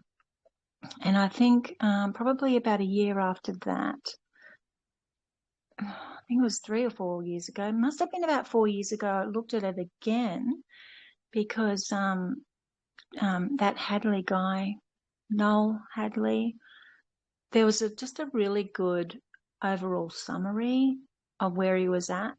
And I was listening to it while I was actually in the garden. I had some earphones in, and I was talking to my daughter, and I said, there's a possibility that it's already happened. And I sort of entertained it for a few days. And I eventually, like all these, the first knee-jerk reactions of all the scriptures you can think of to kind of flick it away. I came up with all those, and I've gone, oh, no, it can't happen. Couldn't have happened. And if it does, that means that everyone's already had their chance. And the next thing is the end. And I was like, oh, no, but in Christianity or even in Torah, we're waiting for, something else. We're waiting for the millennial. Like, imagine if that's already done. Oh, no, then whereabouts are we? Yeah, Because if he comes back. That was my first question was, why are we still here? Yeah. What, I mean, it made you feel lost, literally lost. Yeah. It was a horrible feeling at first. Right. Well, yeah. And I think I'm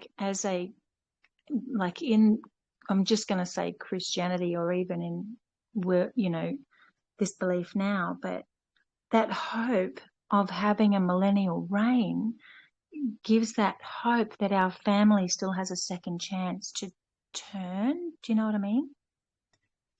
Yes, definitely. Because they see us keeping his commands, and they see Yahusha, and they can't refute it. So they obviously will then go, yes, we believe, we understand now. It was like that hope of that second chance for our family being in this millennial reign and seeing the truth for what it is exactly, with no lies. But then there's this little season, and they won't fall for it because they know the truth. So that's kind of where my brain was. So to think that that's already happened, then, oh my goodness, where am my family? They've already rejected this. My children, my children. And so I was like, oh no, I think it's that flesh maybe that just didn't want that to be. So I threw it down. Yeah, I threw it down for a couple of years because it still just didn't work right in my head with what I knew. I hadn't, what's out there now, there's a lot more dots that are connecting, whereas back then there was no explanation for the dots. There was no dots. Exactly. But since coming into talking with all you guys for the past 7 months or so, with what Miranda's brought out and some videos that have been shared, it's starting to make a lot more sense.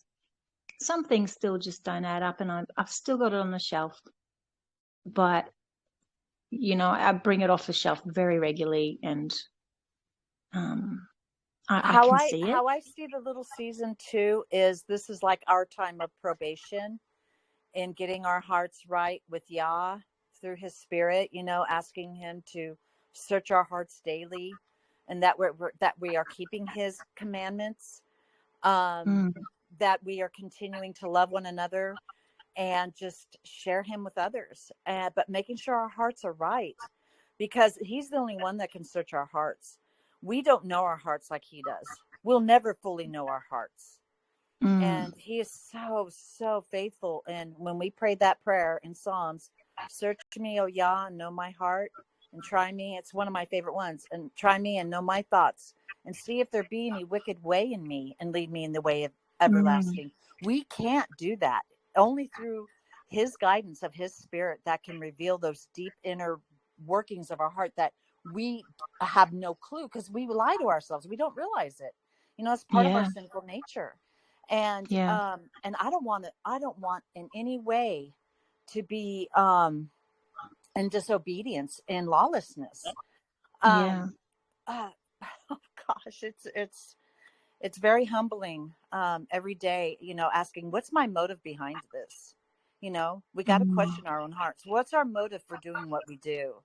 And make sure it's in line with Yah, and ask, it's a hard prayer, but it's something we all need to do, because I believe we're in that time of probation, of being tested and tried, which we are, because the next step is the great white throne judgment, and then of course the lake of fire, where everything is destroyed, and then we're in eternity. Wow. I mean, there's not enough, there's not a lot of detail when it comes to the little season, but we do know that we have but a short time to make sure our hearts are right with him. Yeah, if I may, I saw in the chat somebody saying that it's regarding preterism or futurism, historism, and there are a lot of people. Preterism means you think that everything in the Bible has been fulfilled. Preterism, I feel like, is just a term to, I feel like, sway people from not looking into this, but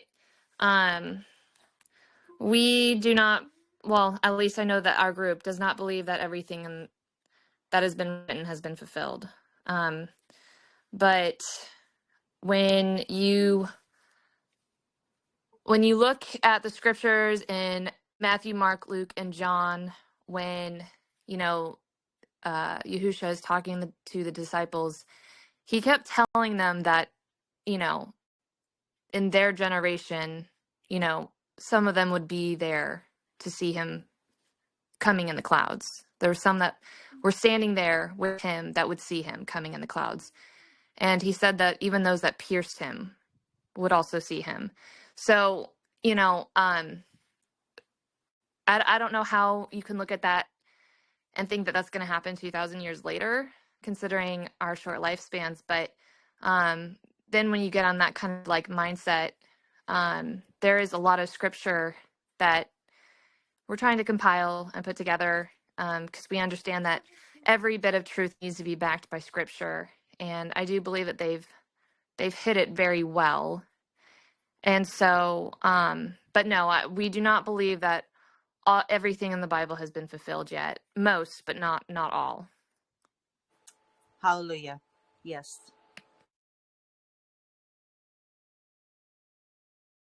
Yeah, exactly. And I think it was labeled that way, and there's all these different labels on these things and different views to kind of hide the fact. And we're not saying, we're right and you're wrong, because either way, these same events are going to play out and they're going to happen. And whether Yes, to say that it's not scripture when it is. Yeah. No, go ahead, sister.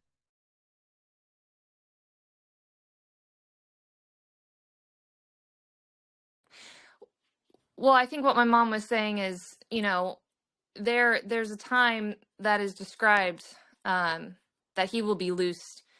And so the question you kind of have to ask yourself is, what would be the purpose of him being loosed? Why wasn't he destroyed, before the millennial reign? Why not just destroy everything then? And so, kind of, been tossing back and forth is, kind of like the shadow picture of the Israelites in the wilderness is before they could go into the promised land, when they were, in the wilderness for 40 years, they had to set up the priesthood first. They set up the tabernacle. They got all that stuff before they could go into the land. So, kind of think of Yahushua, his second coming is, he was,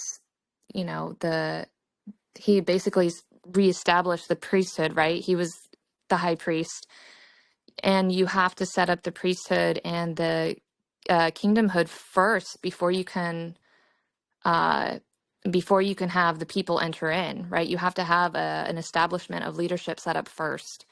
And so he judges his people first, right? So Israel was destroyed, then Rome. And then, I believe the millennial reign was the setting up of the kingdom and the establishment of, the new priesthood. And then you have the Gentiles that need to go through that same testing as his people did. So I believe that the little season, is the testing of now the Gentile nations, because, in order to go into the city, you have to be tested as well. So that's kind of my take on it. And it just makes sense. It really makes sense. Why would Yahusha, come take back the priesthood and then peace out for 2,000 years?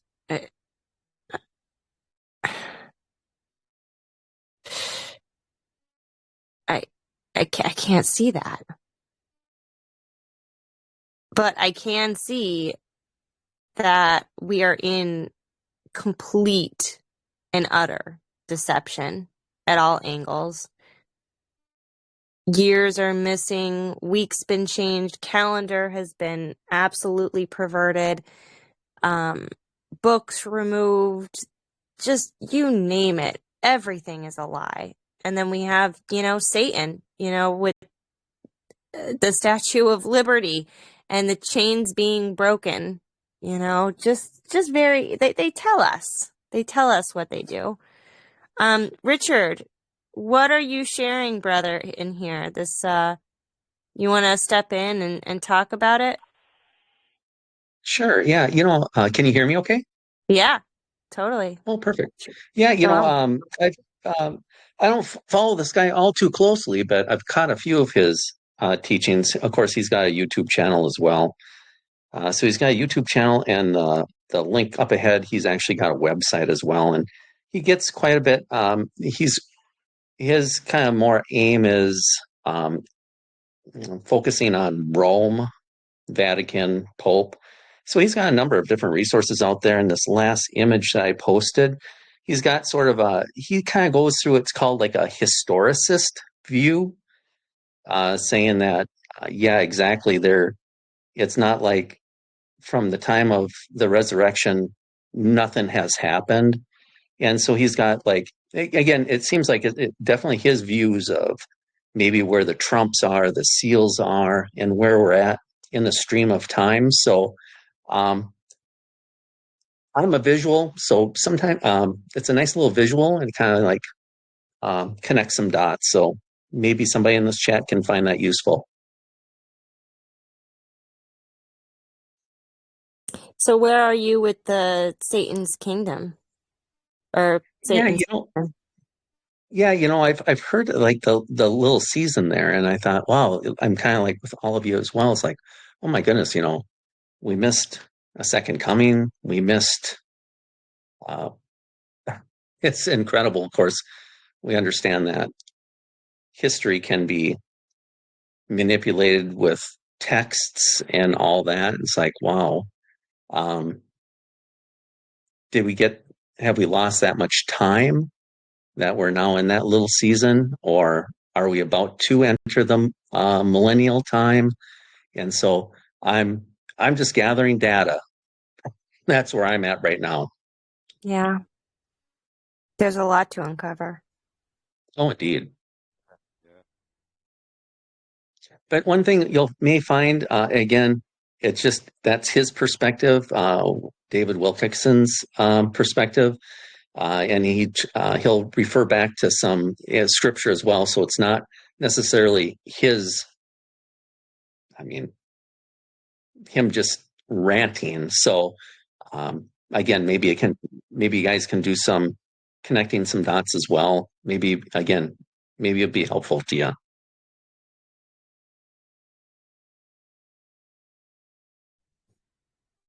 Yeah, thanks.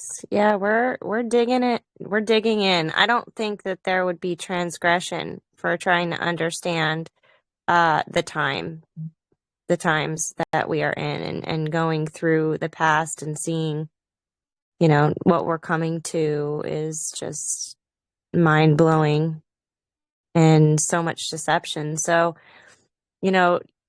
looking into this is not a doctrine of demons. It's, hey, we clearly have evidence of so much deception. And a lot of people just, again, the older that you get too, it's hard to come to this understanding. It really is. It's hard to change your ways and thinking. And just like with this calendar, you see a lot of people with COVID coming into faith, and they're jumping right into the right calendar instead of, the people who have been indoctrinated in it, they're just unable to. And so there's a difference,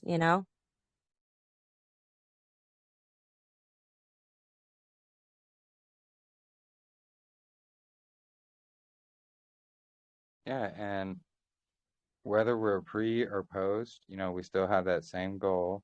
Yep. And we still have a shot at making that new renewed heaven and earth, the new kingdom.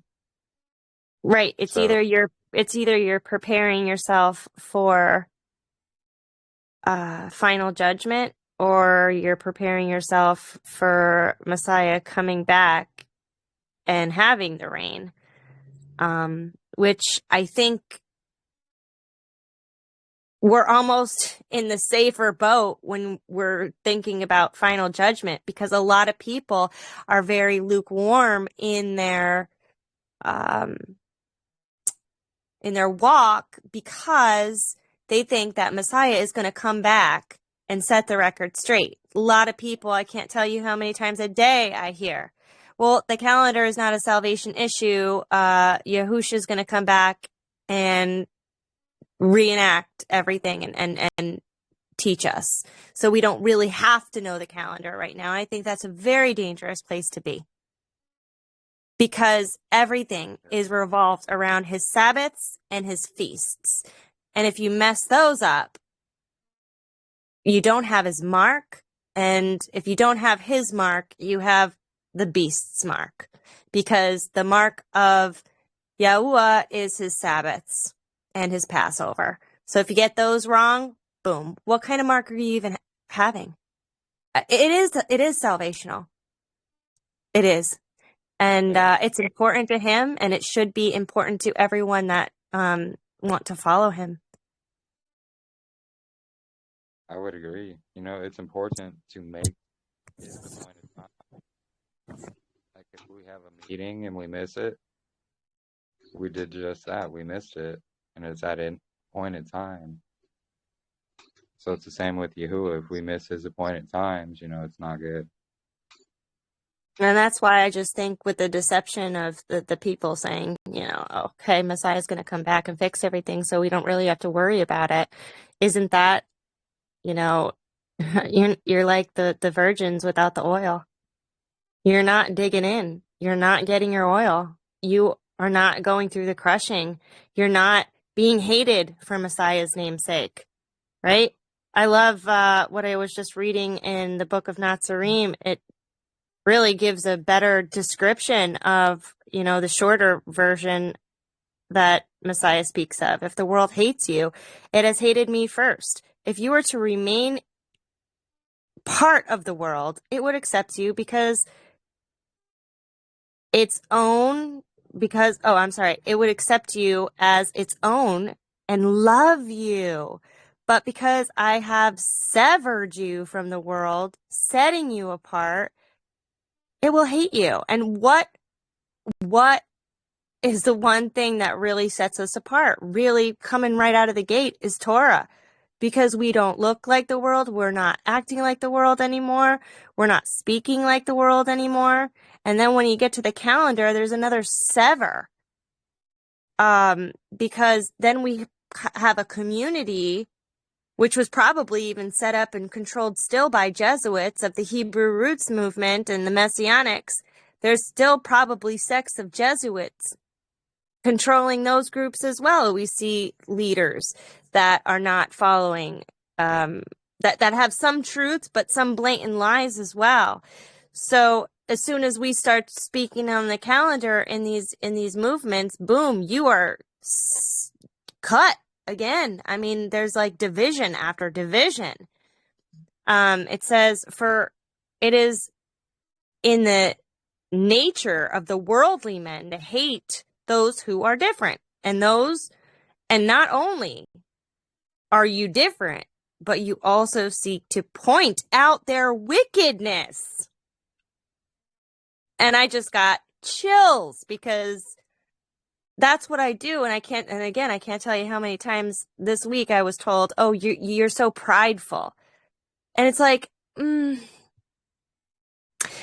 pride is setting up your own calendar. Pride is, wanting the attention to be on you rather than the Father.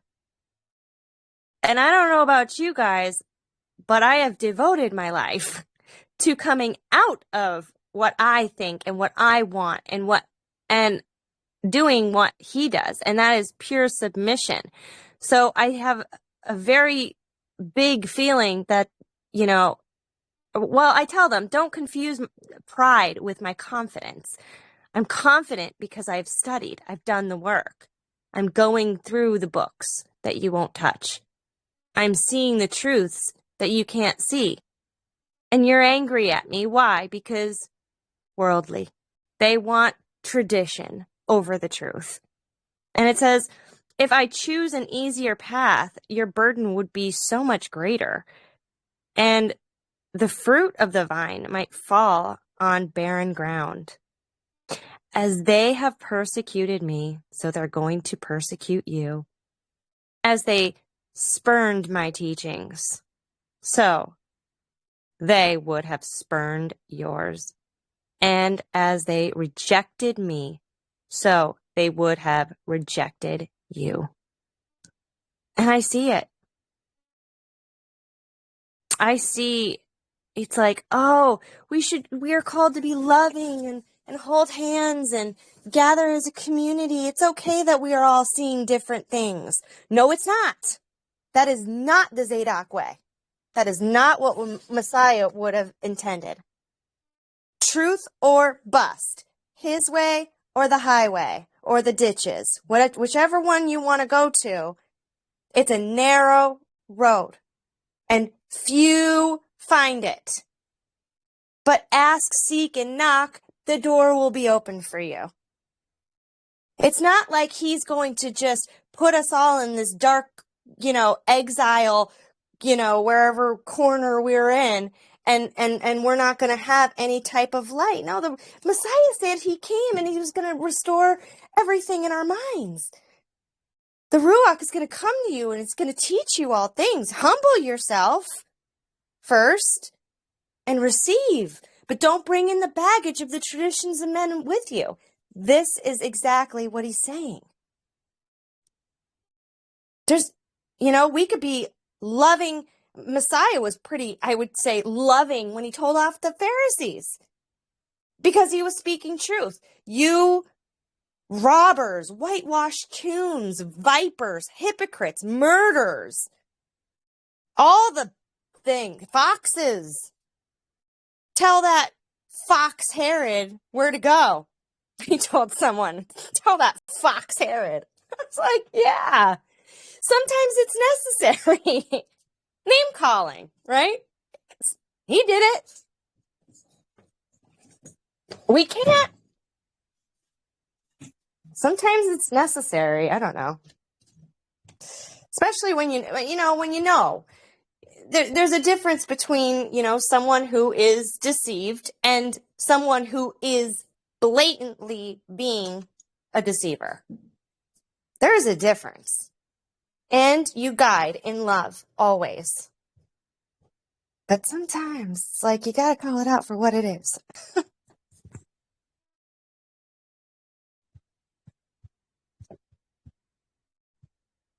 Ooh. Am I still on? Did I log out? No, Rant no. over. Yeah, no, that was awesome. I thought you were still going. Sorry. No, Oh, amazing. no. The truth separates. We have It to does. remember that. It It does. separates. It doesn't.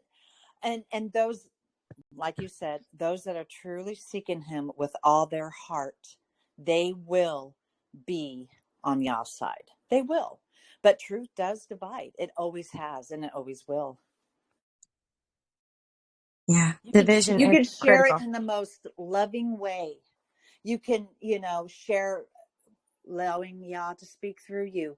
And those that have a hardened heart, they won't see it. They just won't. And they'll think you're being critical. Are you being judgmental? And it's like, no, I'm sharing Yah's truth. I'm sharing with you what he has shared with me. And look into it. Be a Berean. Look into it. And have an open heart when you do. That's all. That's what he asks us to do. We have to be like small children. He says we will never see the kingdom unless we become like one of these little ones. We have to be teachable. Now, not gullible, but to be of a teachable spirit, and always go back to the word of Yah to see if those things are so. And so many people don't want to do that. No, it's true. Sad. And yeah, the people that don't like the truth, they take it to the personal level and their name call and bad. And we know that that's just that spirit affecting them. And the thing is, just like that one video that I shared in regards to you are Amalek, okay? And this one brother got seriously offended. I mean, seriously offended. And so I responded and I said, brother, with an open heart, first look at the mountain, the gigantic mountain of evidence that is presented before you get offended. The problem is so many people go by emotion and not by the principle of his word. They react on emotion. whether it has to do with spiritual things or just in any situation in our walk, in our life. A lot of us tend to want to immediately respond on emotion, and a lot of us have to work on that. Some struggle with it a little more than others, but man, our emotions, yes, Yah gave them to us, but they can also lead us astray. So that's why, oh my goodness, it's such a balance, a delicate balance with truth, his word, and lining it up and having that balance and not wanting to immediately go into emotion mode.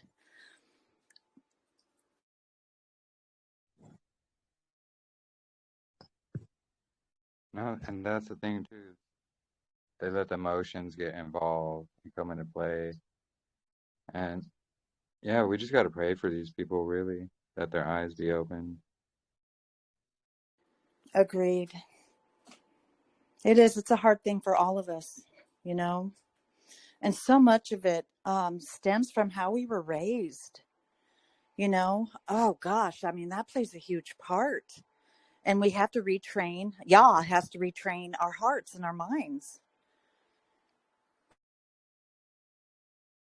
Yeah. It's us changing to follow him and his ways. And that's what we should be doing, not changing his ways to fit what we think. Hallelujah.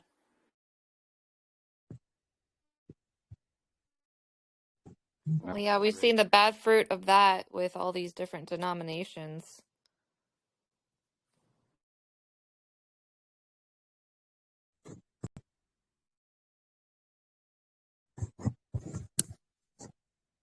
Are we no different?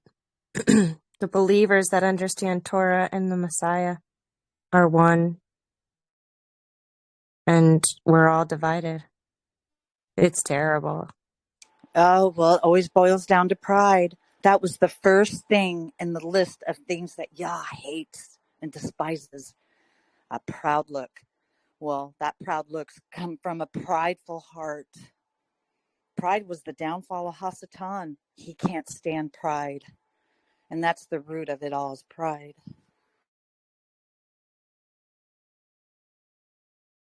Yeah, exactly. And that's just it. It's that pride.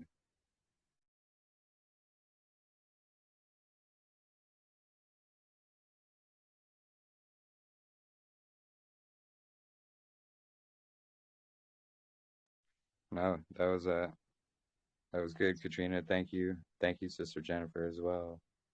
Good stuff.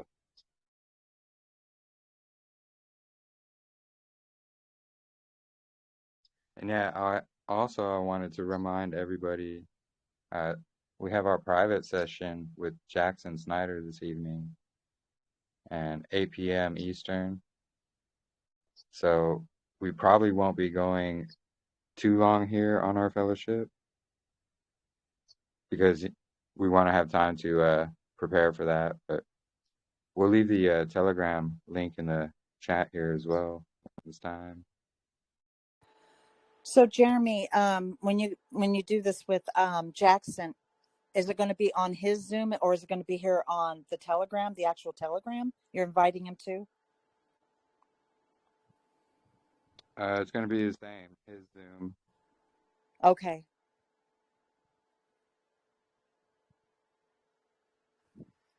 And we should probably get on like 5 or 10 minutes before it actually starts.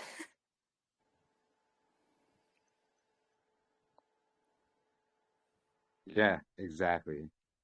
A few minutes before it starts so you can get in. Okay, perfect. Yeah, because you always send the direct link to a Zoom in the Telegram chat. So I get, okay, so it'll be like that again. That'll work. I'm looking forward to it. Me as well.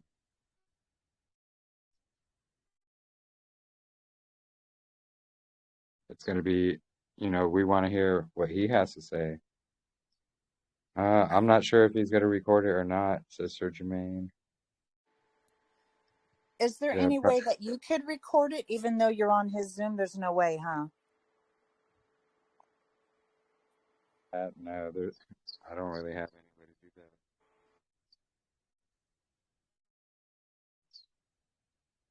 that. Yeah, it's like his private one is the thing. Okay. The thing that really struck out to me, I was watching Aaron Ryan's latest video. I don't know if we talked about this yet. Did we in the other meeting? But the fact that Saturn is mentioned in scriptures, and it's really telling. And it should just be like a slam dunk.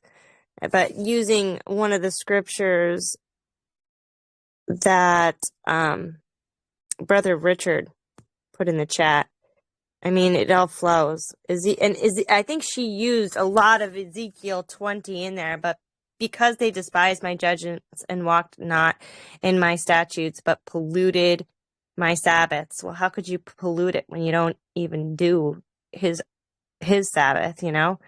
For their heart went after other idols. And then have you offered unto me sacrifice and offerings in the wilderness for 40 years, O house of Yasharel. But you have borne the tabernacle of your Molech and Saturn, your images, the star of your Elohim. And who is Saturn? Satan. That's your Elohim. So and then Acts as the second witness. Yeah, you took up the tabernacles of Molech and your star of your Elohim, figures which you made to worship them, and I will carry you away beyond Babel. Like, can we not see the correlation? And here everyone is worshiping Yahuah, not according to his way, but according to Saturn.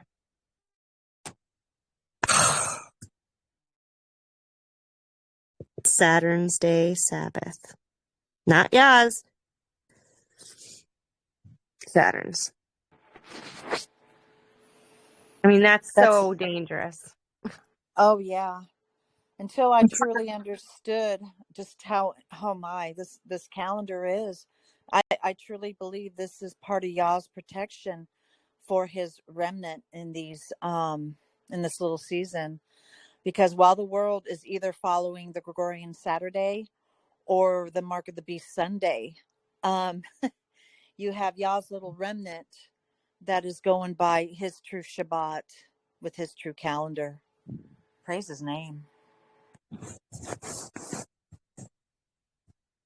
Small but mighty.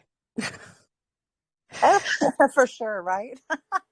I was gonna ask, is Ellie in the group? Oh, shoot. Earlier. I know. I was gonna ask her what would be the best approach, because she did the presentation and he came out afterwards saying like, oh, that doesn't prove anything. I was wondering if she would have had like maybe an insight into how we could fine tune. But I think maybe it would be really important for him to understand that calendar of Saturn's being the first day of the week. I don't know, Jeremy, if you want to go over that Council Nicaea right up for him.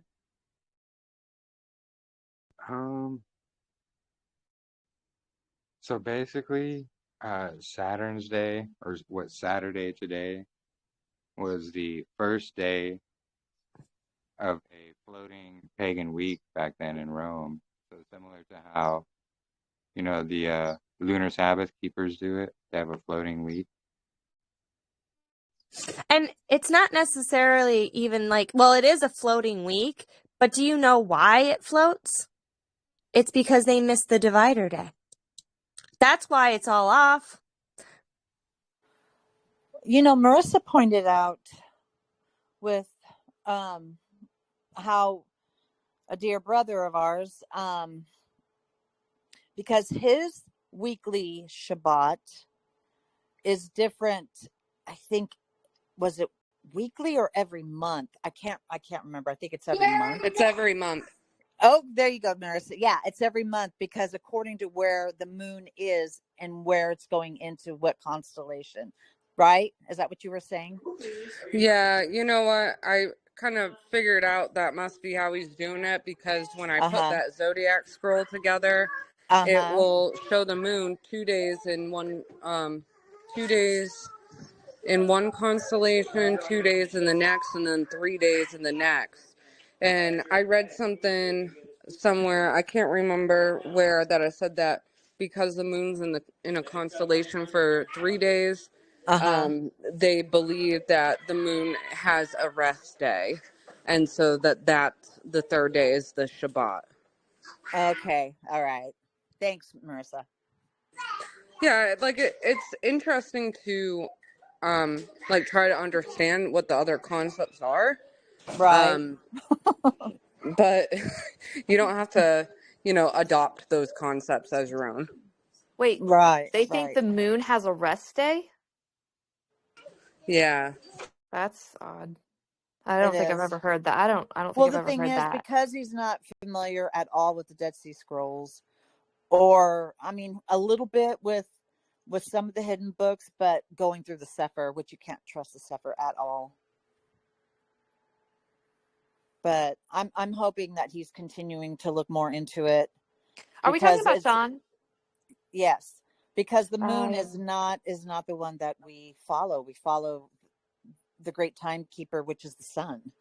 I mean, the moon is the lesser light. It's not the great timekeeper. So, but yeah, the Sefer will mess you up. Yeah, and I love Sean, but he also references Jasher. There was one time when we were talking. Oh, I don't like Jasher. He was talking about Jasher, and I told him a little bit of the worries, and I was like, I would really take everything with Jasher with a grain of salt, because For sure. He It's was more like Judaism or mysticism, I can't remember what part in Jasher he was referencing, but that's how he determined some of his calendar too, was from Jasher. Yeah, you just can't follow Jasher. Well, and they follow the moon. You have to throw out Jubilees 2:9, where it says the sun is for days, years, months, Shabbats, and everything. Yeah, I don't know if he references from Jubilees. He does a little bit, just a little though. Once in a great while, I'll hear him mention Enoch or Jubilees, but like I said, he's going through the Sefer, and the Sefer is, you can't trust that translation of those hidden books in there. Yeah, and I feel like people just so much want the moon to be part of it, and so then like they'll stick it on either months or on Shabbats or whatever they figure makes sense to them. Right. Which is basically someone who's following the moon to determine their Sabbath is basically a lunar Sabbatarian. Yeah, he's like lunar Sabbatarian cross solar. Lunar Sabbatarian cross Zadok. Like I don't know. I don't know. It's kind of hard to figure out what exactly it is, but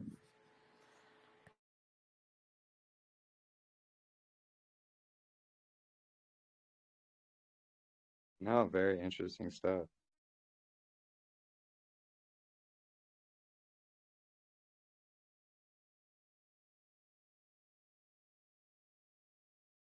So yeah, no, lots of good topics.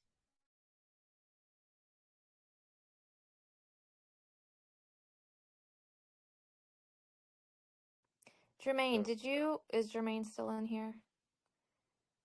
Yeah, she's here. She was talking about Esdras earlier, and that's a book that I'm also currently going through along with Second Baruch, but I wanted to know what part she was reading. Yesterday we went over 8, 9, 10, and 11. What were you wanting to know? In remembering that I don't have a good memory. Oh no, it's fine. Just I was rereading through. It is a really hard book to memorize. I am getting there slowly. I can, even with Jubilees, I have to kind of like go over again and be like, what chapter was that in? But Jubilees, I've read through so much where I can pretty much paraphrase. But with Esdras, at least the first like 3 chapters, or well, the whole book is powerful, but just the first 3 Mm, chapters of Esdras are just truly yeah. heart-wrenching, and how he's the terminology just reminds me so much of Job, right? Like he's asking all these questions and Yah is like lovingly Mm, reprimanding him and is like, if you can, tell a woman to have all of the children that she will bear, and he's like, well, not so. And so neither can the earth hold everybody that is going to be, right? Everybody's set in their own prescribed season. And I feel like the book of Esdras really helps, at least for me, how important it is for each person that is born in the age that they are allotted to. We all have a job, right? And the people that came before us can't do our job now, and we can't do the job of those that came before us. Each person is prescribed to each season that is allotted to. And so I absolutely love Esdras. It's phenomenal. Second Baruch has a lot of the similar terminologies with Esdras, and I tell you what, all these books just mesh so well with each mm, other. So yeah, I was just yeah. curious to see what chapters you guys were on. Yeah, between 8 and 11. And actually, I was just flicking now. I don't know whether you remember me talking before, and Katrina said, where was that? I just found it. Chapter 9, verse 37. Now this is Charles, was it the one from the God Culture? Yeah, the translated from R.H. Charles version. Yeah. Yes. Okay. So 9:37 says, notwithstanding the law perishes not, but remains in his force. And then his side note says, Yahuah's law cannot perish. So yeah, notwithstanding the law perishes not, but remains in his force. I've just got so many areas underlined in regarding the law. That we need to have it. Well, and it makes Go ahead, honey. Sorry, Mom. And it makes sense, if we think about the way that, the rules that we have and set in our own house. If you were to have a stranger come into your house, would you not expect them to have the same rules as your own children that are within your walls? Like, oh, hey, please don't wear shoes on the carpet. Whatever your set rules are in your house, that's what I'm saying. Like, if we are in the little season and it's the Gentiles' turn now to go through the same testing that he had set in standard for, the set apart nation of Israel, he's gonna have the same set of rules that he had for his children. Exactly. Hallelujah. If his word is life, which it is, then he's not going to give us a different set of rules. There's going to be no exception. Just like if somebody's coming from the street and you're taking them in, hey, in this house on Sabbath we rest, don't do any work. Even Abraham, he said the strangers that came within Abraham's gates, they did not work, they rested. It was the standard that he set for people that you take in and bring into under your care. It's the same thing. So of course his law is going to last forever. He's going to have the same standards. Yeah. Can I just read a little section that has a lot of underlining I've got here? Yes. In chapter 9, starting at verse 7, and every one that shall be saved and shall be able to escape by his works and by faith whereby you have believed shall be preserved from the said perils, and shall see my salvation in my hand and within my borders, for I have sanctified them for me from the beginning. Then shall they be in pitiful case which now have abused my ways, and they that have cast them away despitefully shall dwell in torments. For such as in their life have received benefits and have not known me, and they have loathed my law, while they had yet liberty, and when as yet place of repentance was open unto them, understood not, but despised it. The same must know it after death by pain, and therefore be not curious how the ungodly shall be punished and when, but inquire how the righteous shall be saved, whose the world is, and for whom the world is created. The end. What was that again? Sorry. Chapter 9, verse 7 in 2nd Esdras. Thank you. There's a lot of underlining in my book now. It's so Oh good. yeah, I have all different sorts of colored.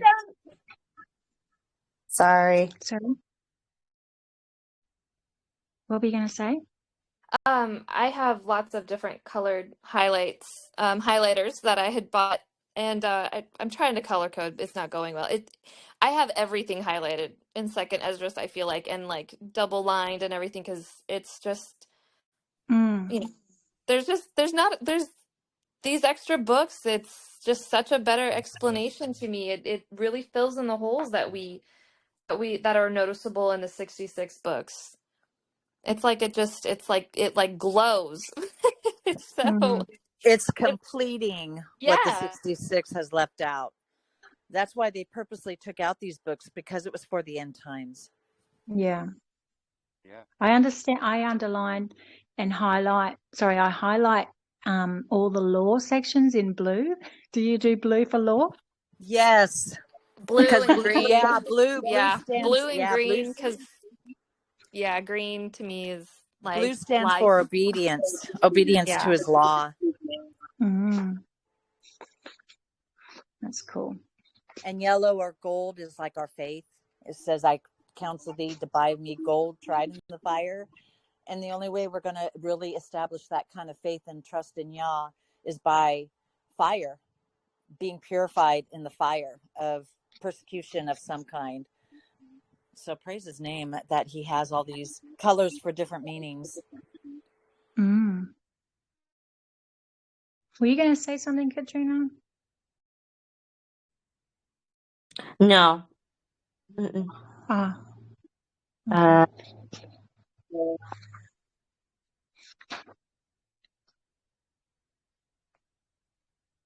I love all the digging that everyone's doing, and please let us continue to do so and get out all these nuggets. If there's anything, you're reading, you come across, save it. Oh gosh. And you know what? I have been so guilty of not doing that.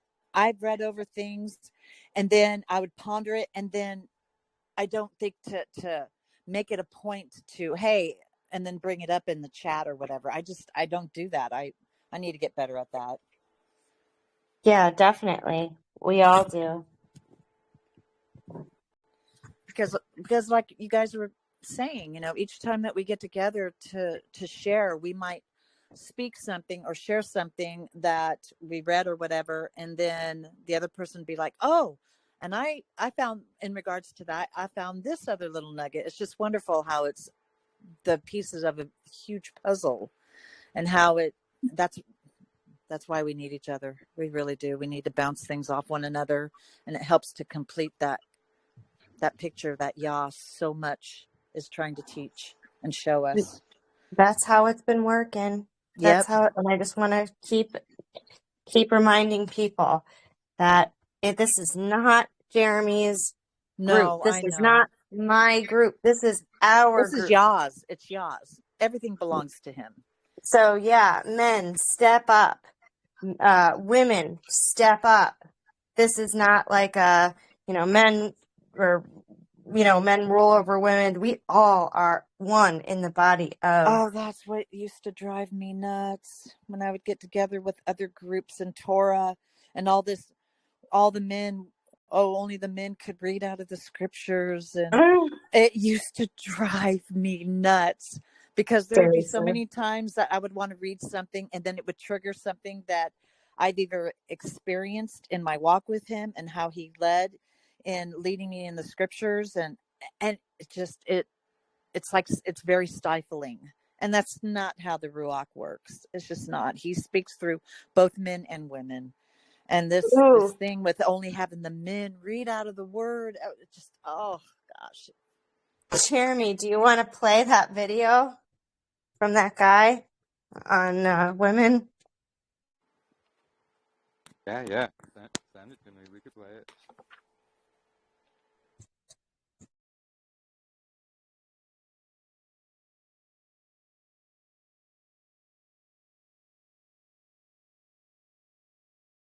That TikTok video or?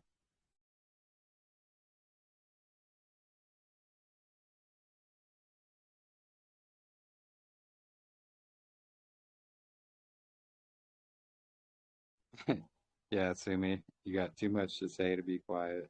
Yeah, and that's the thing. Yeah, if you want to send me that video, I can go ahead and play it as well. Let's see what I can do here.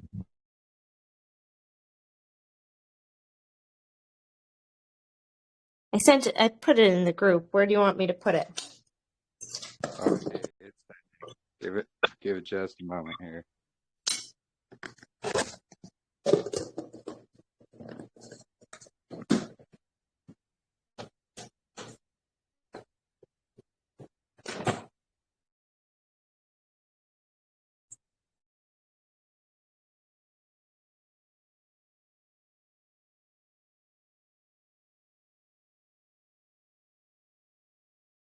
Taking a moment to send.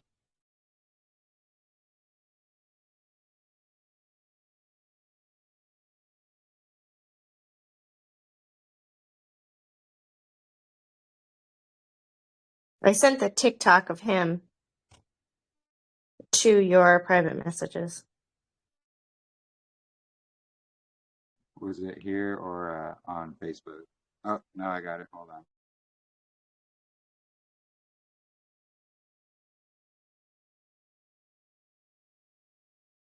Yeah, Jermaine, share the second Ezra's. Yeah. You want me to share it now, or? Yeah, it's well, sort he's of trying to set it up. Yeah. Okay, cool. So it was still in 9. Ken said I can't remember the scripture that Ken shared, but it mentioned grape. Do you guys recall that? Oh, when he was talking about the wine and the body with the bread? Yeah. I can't remember. Is Ken still in here? Is he still in here? Ken, but I'm not allowed to talk because there's too many women talking at the moment. Oh. I'm joking. Okay.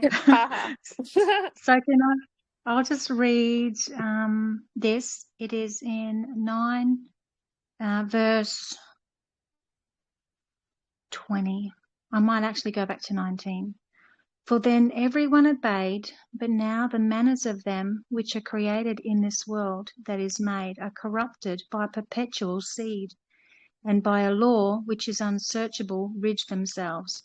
So I considered the world, and behold, there was peril, because of the devices that were come into it. And I saw and spared it greatly, and have kept me a grape of the cluster, and a plant of a great people.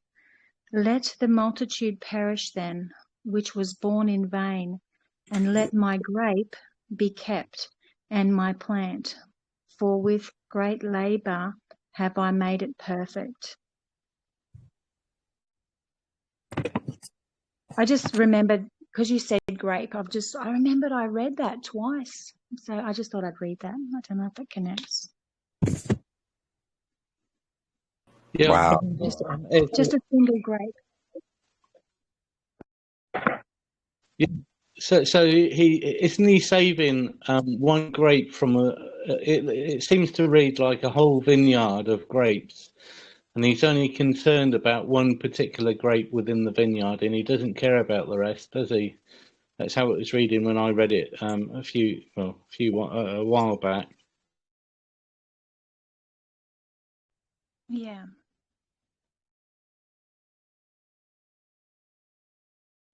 It's definitely spelling out a remnant to me.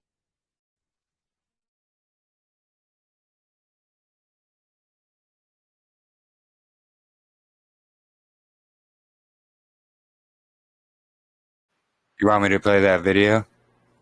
Oh, yeah. All right, give me 1 second. Yeah, I missed the remnant bit there, Jermaine. Yeah, good catch.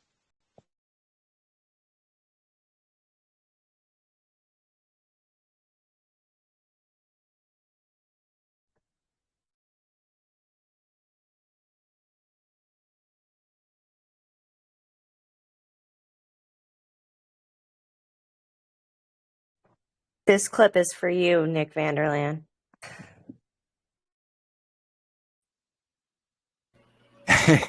Yes. All right, let me play it here. They were dangerous. They were prophets, judges, warriors, and even saviors of the bloodline. And Mary, the sister of Moses, didn't just sing songs. She led a nation out of slavery, called out the men when they failed, and got judged by Yahuah for her own choices.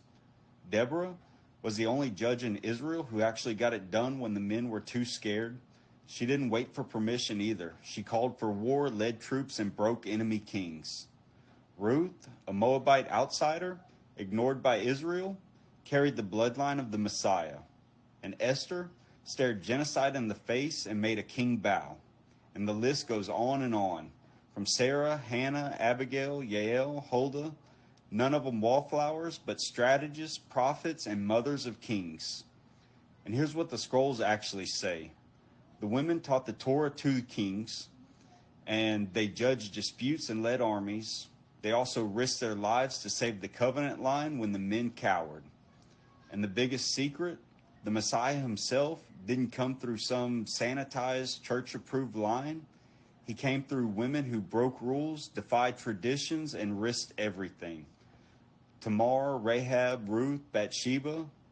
So next time that someone tells you that women should just be silent, ask them why Yahuah used women to rescue his plan over and over when the men dropped the ball.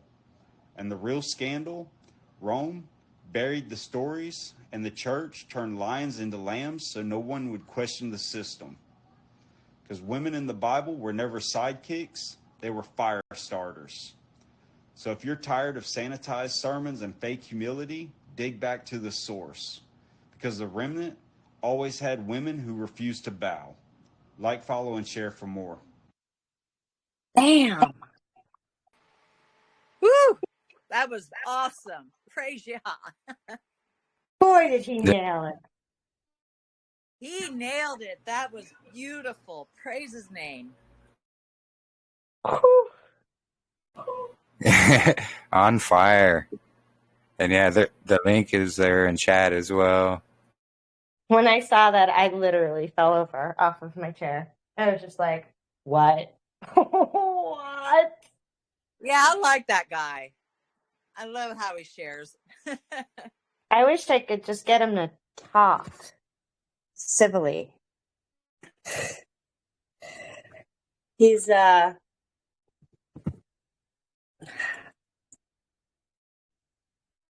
was hard to talk to him about the calendar.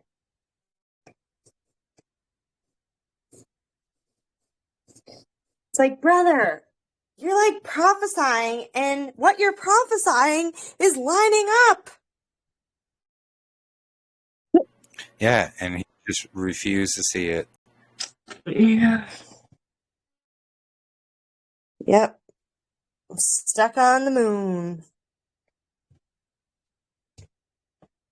Stuck on evening starts a day, that kind of stuff.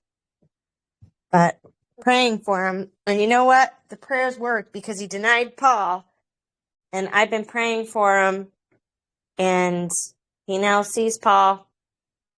So can't give up hope because the Ruach is working. Yeah. That is very true, yes. While there's breath, there's hope.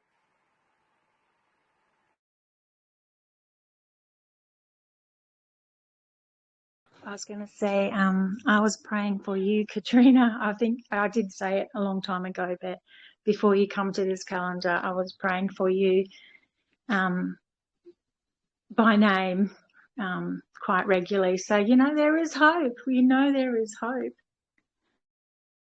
Wow. Wow. I appreciate the prayers. I really do. I really do. And continue, please. Because I am nowhere from perfect and still trying to be. And yeah.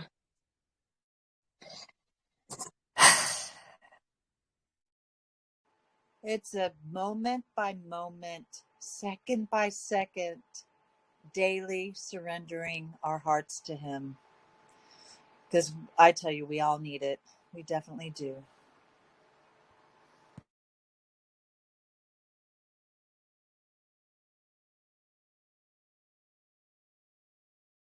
Ken, did you want to go over any more of like the priestly stuff or?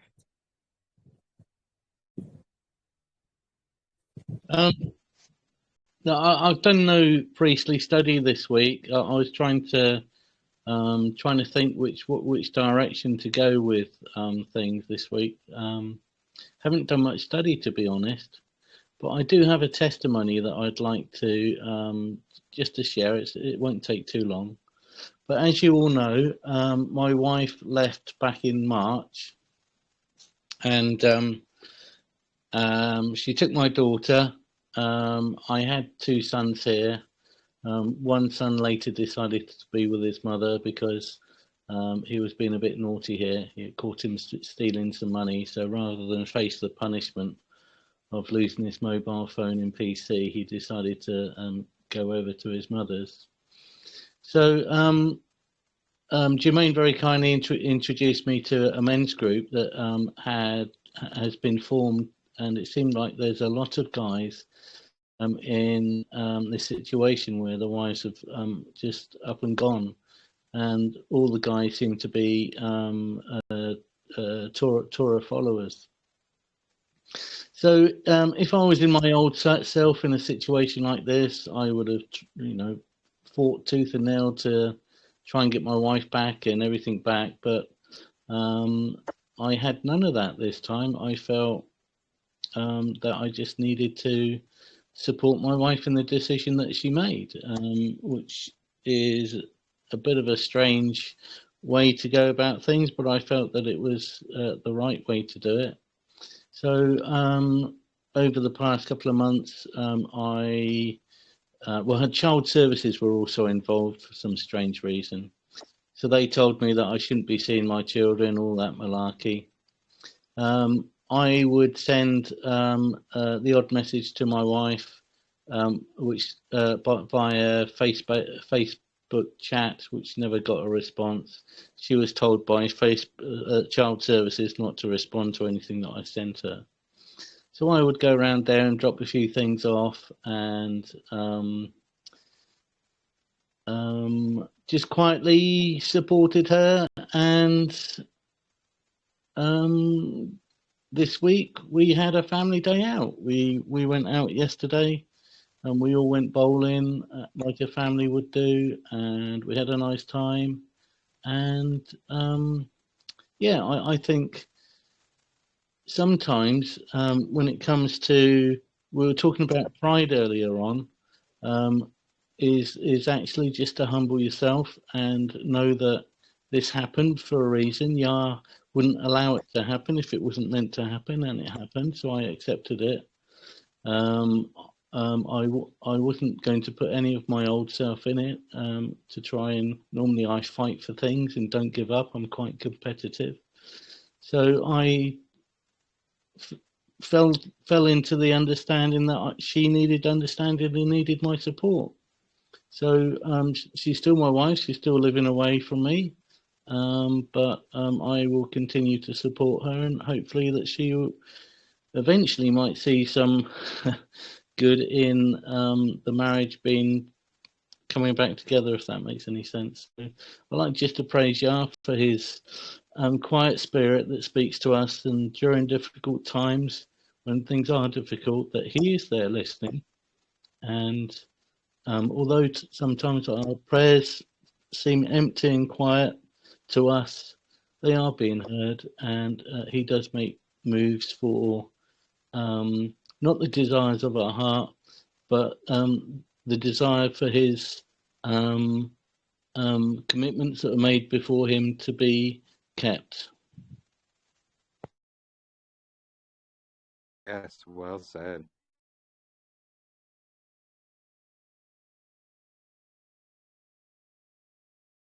Hallelujah, Ken. Wow, that is wonderful. Let's all keep Ken in our prayers. Oh, that is so wonderful.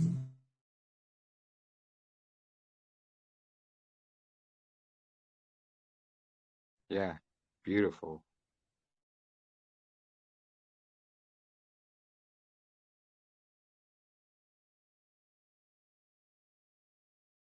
It's the trials, it's the testings we have to endure. We all have them, and we all should then see his glory being shown when we hold fast and do what we're supposed to do in the meantime. Yeah, and that was the thing that was with me. I knew it was a test. I knew I was being tested, and it came from all angles. It wasn't just coming from my wife; it was coming from all angles. And I didn't fight to prove myself. I just kept calm and stood on his word. And I really don't know how this weekend happened with us going bowling. When I think about it now, it's quite incredible. But I didn't push it in any shape, way, or form. It sort of formed itself, if that makes any sense. And I knew it was a test. You're right. We are going through a lot of testing, all of us at the moment. And if we look at the silly little season that we're in at the moment, it's all about testing trials, I think, and we really need to prove ourselves when they do come.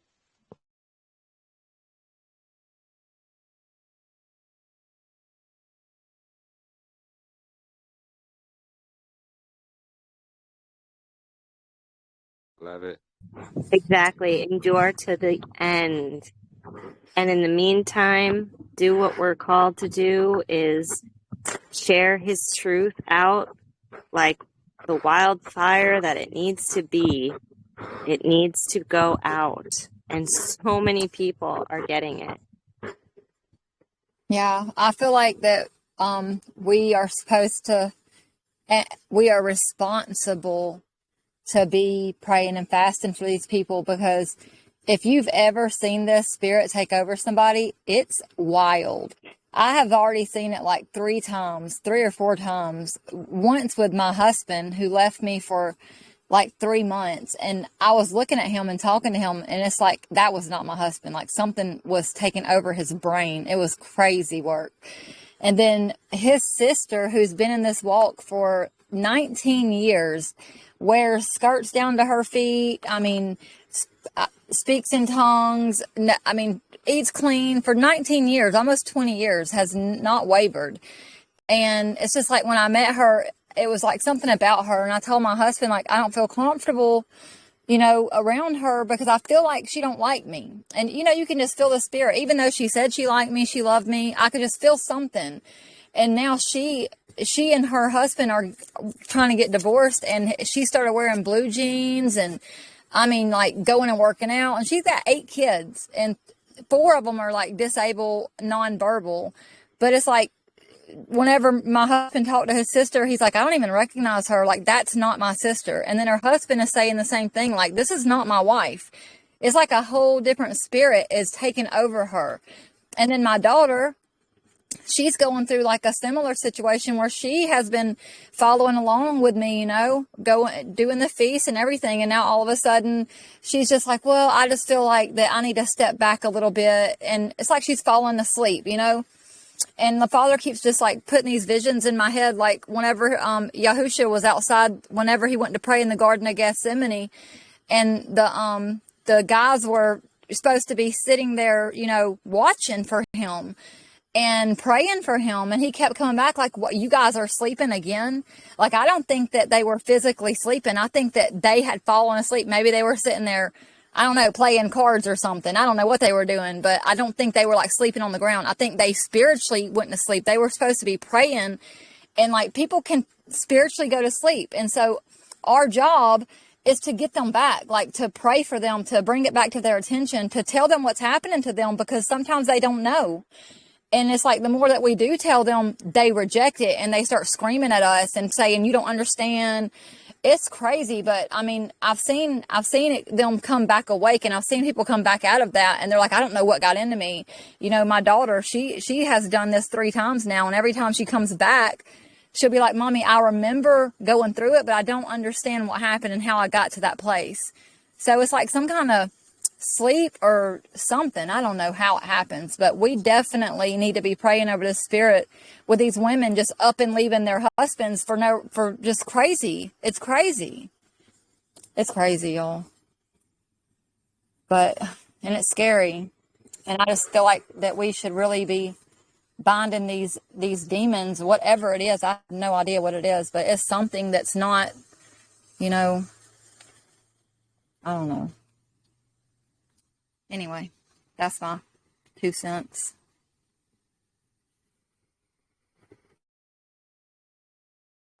Like in the times of old, in the New Testament, it says even your own family can turn you in to be killed. As of how it was then, so it will be in the end, especially at the closing of Earth's history.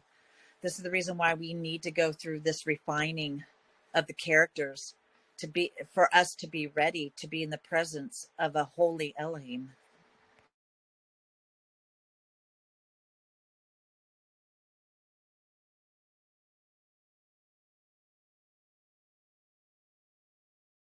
Praise Yahuah. Absolutely.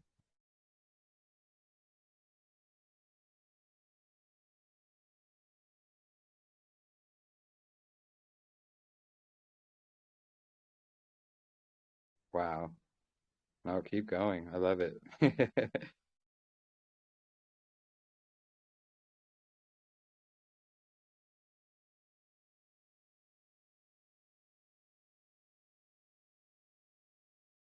No, that's why the scripture says, I'm talking to Lee because what he just said, but like when it says that, you know, if you turn one of our brothers back to the way because they've turned out of it, talking about what's happening right now with like Ken's wife and Brandon's sister and my daughter, like that's what it's talking about. It's talking about people who were walking and they were doing great. And then even Paul says, who was it that hindered you? Like, who is it, you know, that has told you these other things to do? And I understand it's our own desires, like maybe stuff we hadn't dealt with in the past.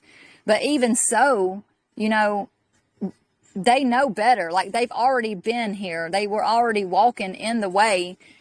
And we do have a responsibility, even though they did this to themselves, we have a responsibility to try and turn them back.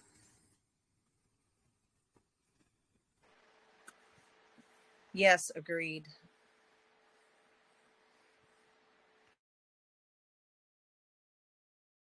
Boom. You got it.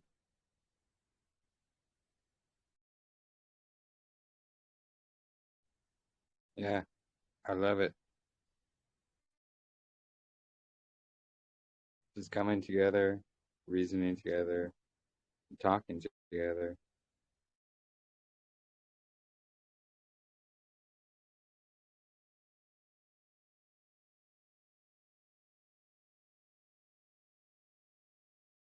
Yeah, so thank you for all that amazing information, brothers and sisters, family. Is there anyone here that has any kind of questions or anything they would like to talk of as pertaining to the calendar?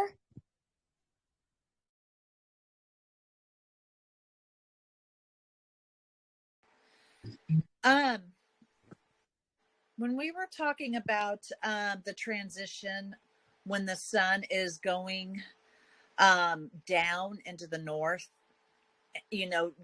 breaking that circuit to start the new year, as the sun is going down into the true north and then heading out the fourth great gate, would it be possible, looking at how in its course, and when it reaches that point as it's going down into the true north, would that be when you would see the sun for the 24-hour period? This is what I'm trying to visualize and trying to figure out in regards to that time. Like when the flat earthers went to see this 24-hour sun. I'm just wondering if it was during that time when it was making that, that break in the circuit. What do you think?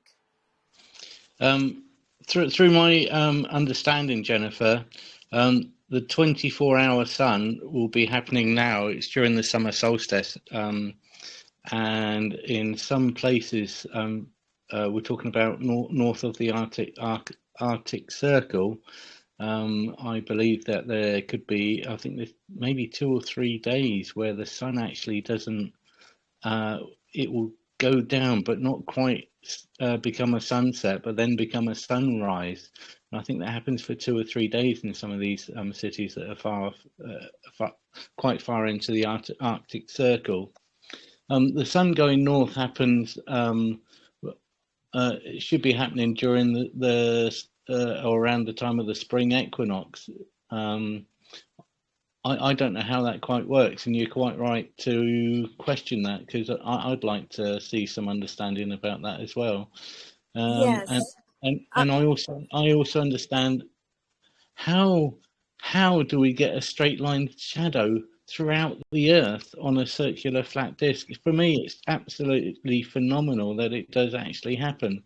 I really can't see that one in my mind. There's something about that sun going north that does create that straight line shadow throughout the world. I mean, think about it. How do you get a straight line shadow? And the only way that you could get a straight line shadow would be if the sun was completely north. Yeah. I'm still trying to understand it. Now, when was it when they all went there to experience this 24-hour sun? When was that? Do you remember? I don't know the YouTube or the people that were doing it, but I know that throughout the season, I was logging into some of the cities that were far north on the as far north as I could find, past the Arctic Circle. And some of these cities have webcams that you can actually sort of get into or watch them. And it's just daylight all day for about sort of like 3 days. It's incredible. Yeah, it still blows my mind. I'm still trying to wrap my head around that. But yeah, there are some flat Earth maps that have a legend around it that show you where the sun would be for the winter solstice and the summer solstice, even quoting I think the 20th of June or something like that, and it shows where the sun is and where the shadow would be over the flat Earth during those times, and it goes past the North Pole. The arc of the sun seems to go past the North Pole on the maps that I've seen. It goes, try and have a look at some of those legends. They're really interesting. Yeah, definitely.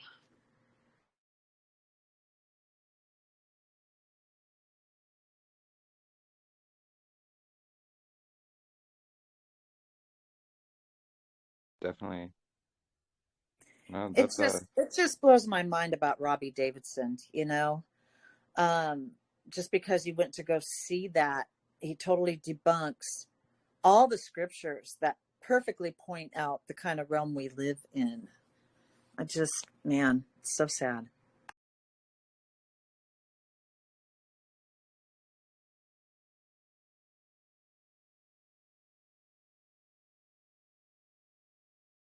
That fake final experiment that they did, and what a scam job, honestly. The fake final experiment. That's really what it was.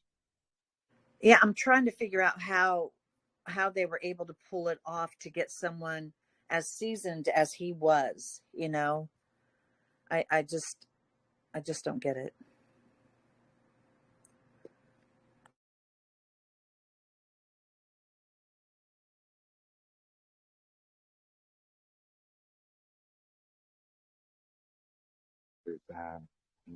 That could have been the plant the whole time. Yeah, exactly.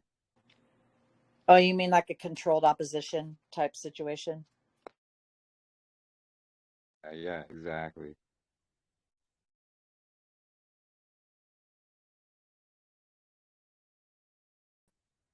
It's possible they're either bought off, of course, or scared off. They could be highly threatened. We just have to remember the wicked Yeah. ones in control are so wicked, they'll knock off anybody. Look, a state senator in Minnesota was just assassinated a couple weeks ago, her and her husband, because they voted against giving illegals health care. And boom, Yeah. she and her husband were assassinated, I think, within a few days of, it was pretty quick. She went on the news and was almost crying as to why she voted no. She said it's just wrong, but she acted real scared.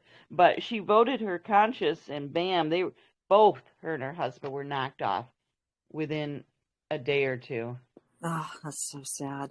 Well, it makes me go ahead. Yeah, they'll just knock off anyone.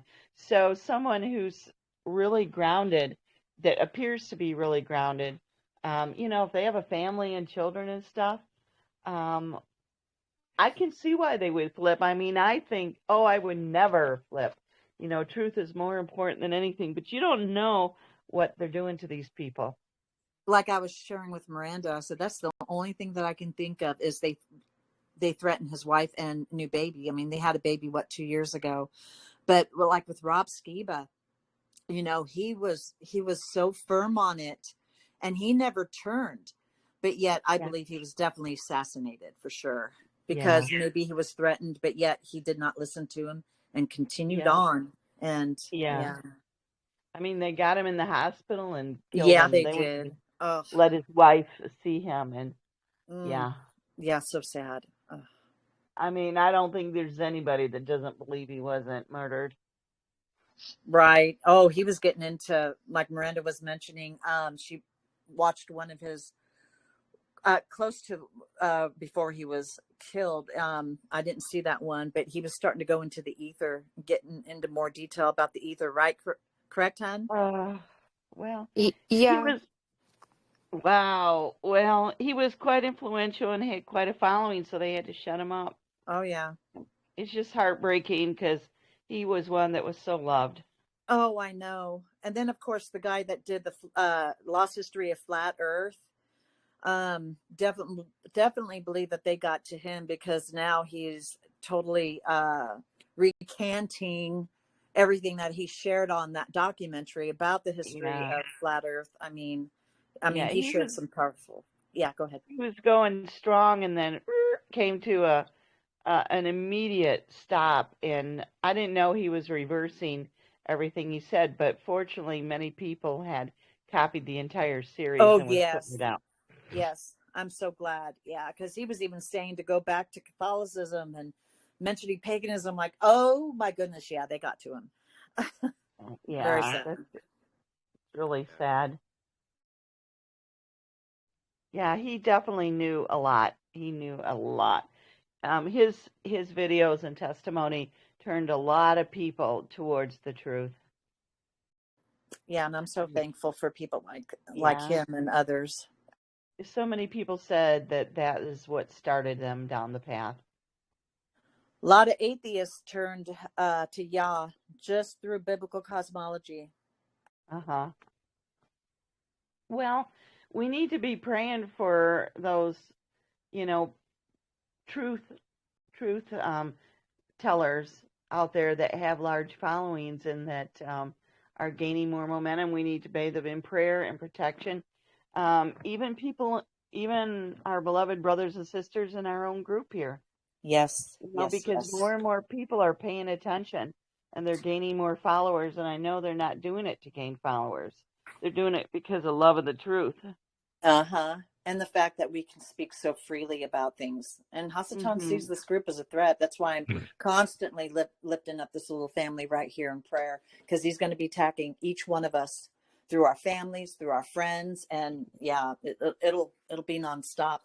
But Yah's stronger, the closer we draw to him. Yeah, they just ricochet right off of us. Praise Yah. Absolutely.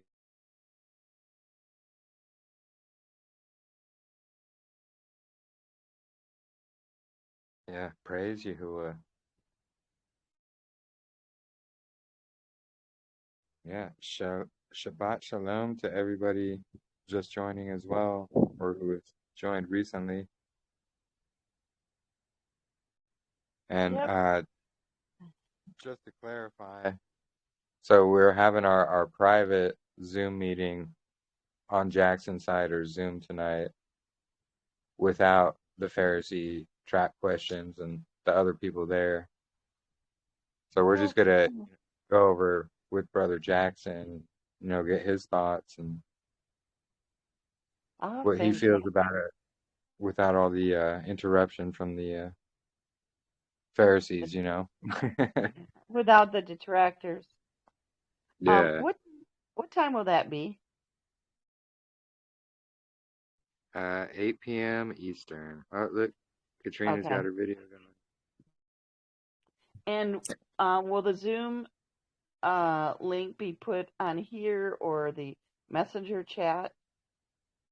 Yeah, we're going to put it here just before so it doesn't get lost in the chat. Okay. Did I see in the chat that Jermaine wanted to ask a question?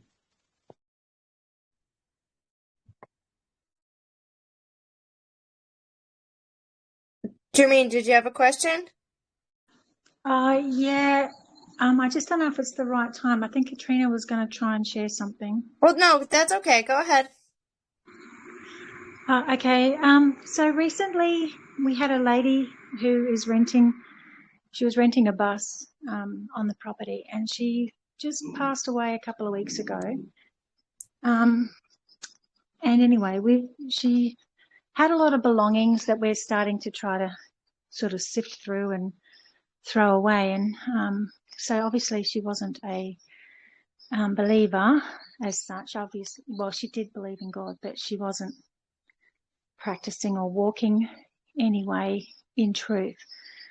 But we were allowed to bring home some of the things if we wanted anything from her stuff. Before we brought anything onto the property and into the house, I asked her if we could just stop the cars, because it's a bit of a distance away. It's a 40-acre property, so anyway, so we stopped the cars and stopped and prayed. I took off my shoes and just stood on the earth and just prayed. I didn't touch the stuff. I just prayed and just trying to remove any demonic attachments and entities that were attached through any generation, because some of this stuff was antique. So other generations of attachments.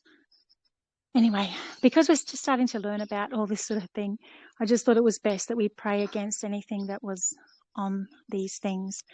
But I got shivers and tingles all up and down my body, from the bottom of my feet to the top of my head. You know how you get goosebumps, but it's an internal shivering. And so I'm just curious, because over the years of being in belief and in prayer, sometimes when I'm praying something that I actually am feeling that it's quite a powerful prayer, I will get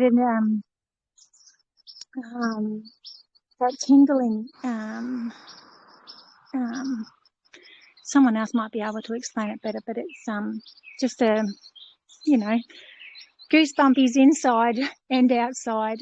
Does anyone know if that's a bad sign or if it's a good sign? Like, was I actually receiving stuff or was I just casting stuff out? Does anyone know any more about that? I have experienced something very similar to that when I was agonizing in spirit in prayer to Yah. There was something going on in my life, and I desperately needed his confirmation and reassurance. So I'm praying and drawing out every ounce of my being to him in prayer in regards to the situation. And then I asked him, if you could just hold me. I need reassurance. I don't know what to do. And I immediately got this extreme warm feeling that started in my heart. And it was a manifestation of his spirit, definitely. Just filling my whole soul, gave me goosebumps, warmth, and a peace that surpassed anything I ever experienced. It literally took my breath away, and it felt like I was in a whole different atmosphere. The atmosphere around me changed. It was like I was literally engulfed in his love.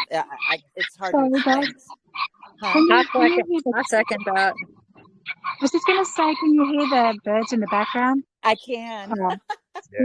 The kookaburras just started going off as you were talking. Sorry, continue. But anyways, yes, I have experienced that several times, and it is amazing.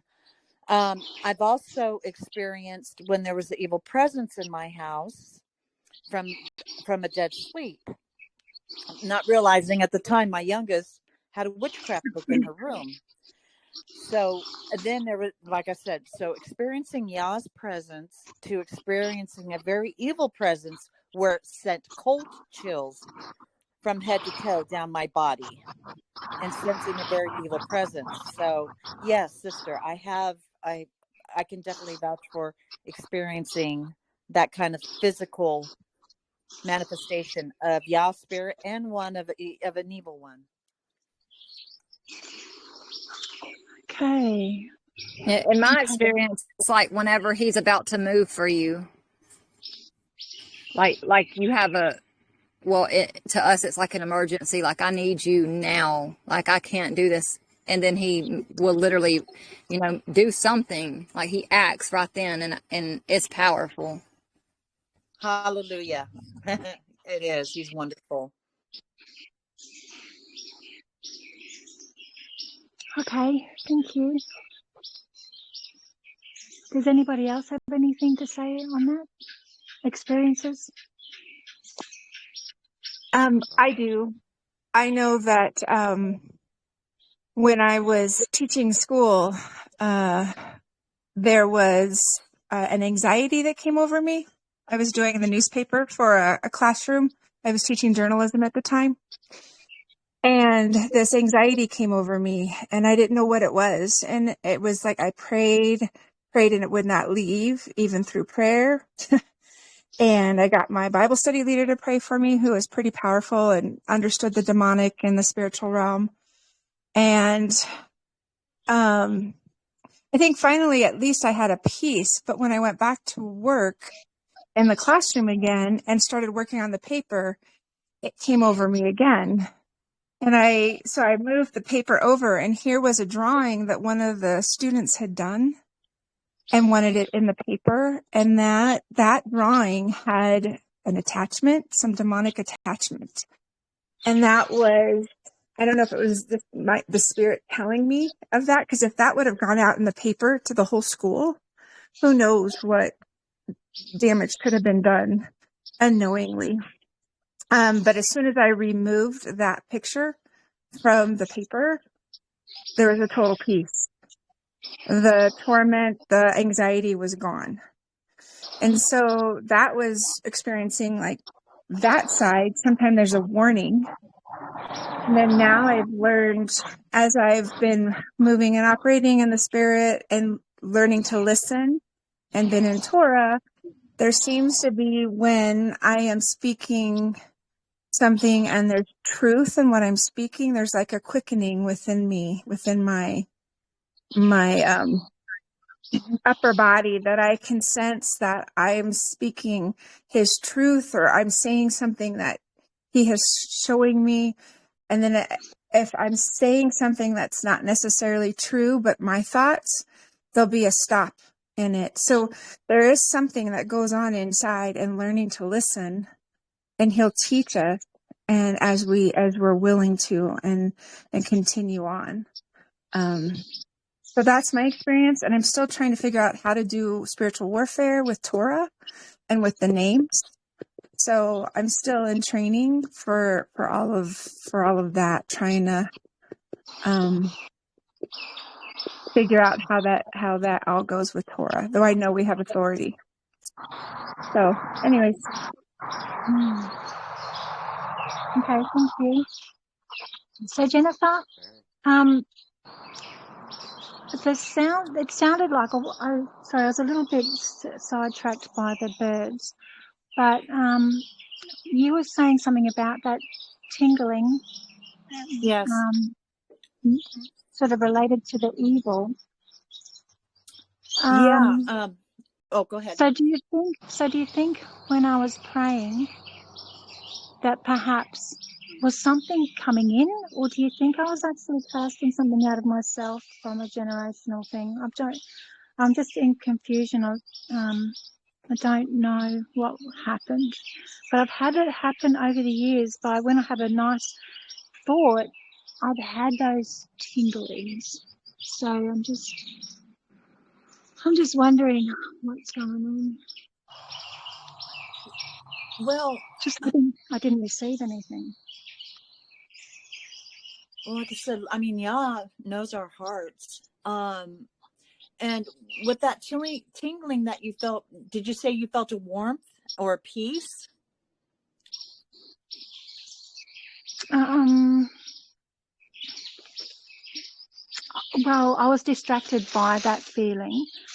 Okay. So, yeah, but the prayer was it felt like an authoritative prayer. I felt like it was a prayer that, a strength in that prayer that I haven't sort of had for a little while.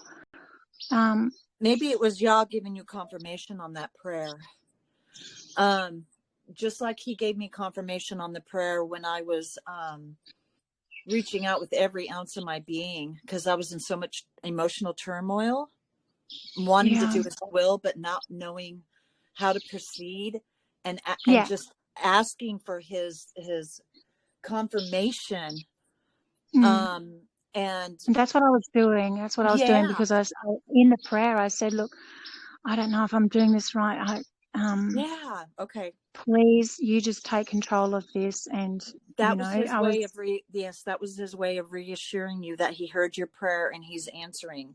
Because when I was doing the same thing, he reassured me. And then when I asked him to give me a hug, I said, I don't know how you do this, but if you could, I need to be held. I mean, I was in so much emotional turmoil that I literally felt it was so overwhelmingly, like I said, it took my breath away, and it felt like I was in a totally other atmosphere. It didn't feel like I was even breathing air. I can't explain how it was amazing. It was really amazing. Yeah. So, okay. Yeah, it was definitely confirmation, I believe, sister, when you were praying to him. That was him giving you confirmation or peace, or knowing that I'm listening to you, my dear daughter, I hope so. I hope so. Yeah. Thank you. You're welcome.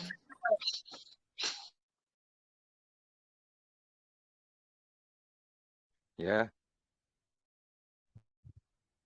Thank you for sharing. Yeah, Katrina, did you want to do your presentation there, actually?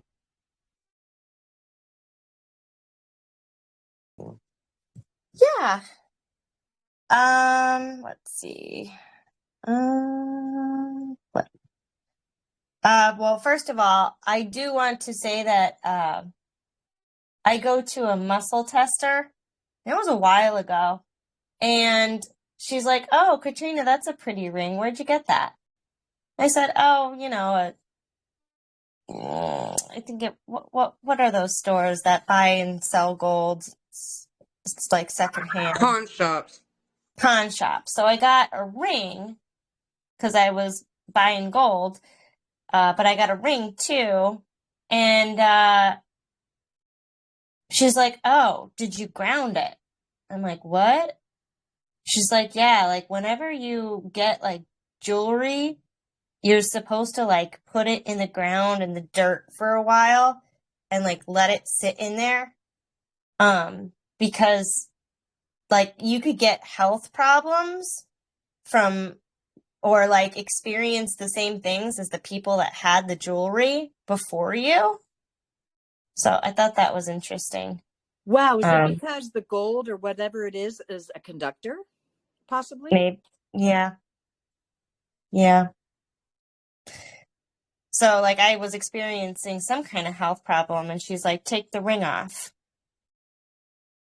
And I said, "Okay." So she tested me without the ring.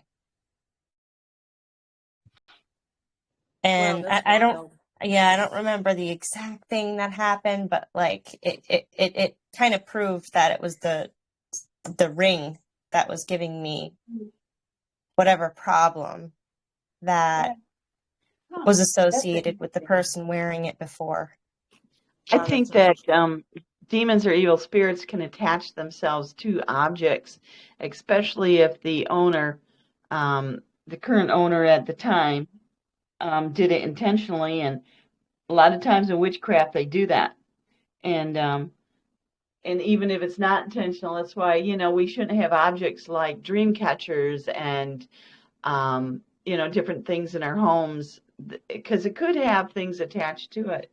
So I'm real careful about what I buy at garage sales or anything like that. I don't know if sticking it in the ground is going to get rid of a demon or an evil spirit, but it could potentially get rid of bad energies. But I think we also, if you take on something used, like someone gave me a sofa, it was really nice. It was a futon, and it was real clean and almost new, and I still prayed over it just because you don't know. You don't want anything dragged into your home that might have spirits attached to it.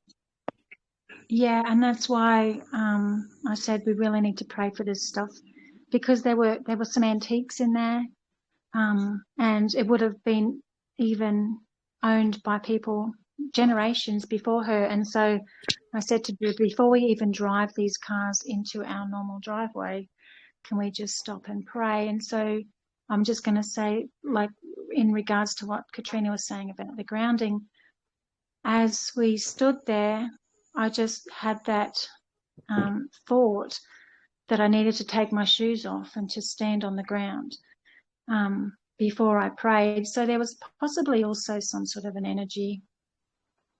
I don't know. But I felt like I needed to be standing barefoot on the ground. I know that he can do anything with wherever you are, no matter what you're doing, but he just told me to take my shoes off. And then that prayer, which was a prayer, it felt like a strong and authoritative prayer. And then those things started happening. So, yeah.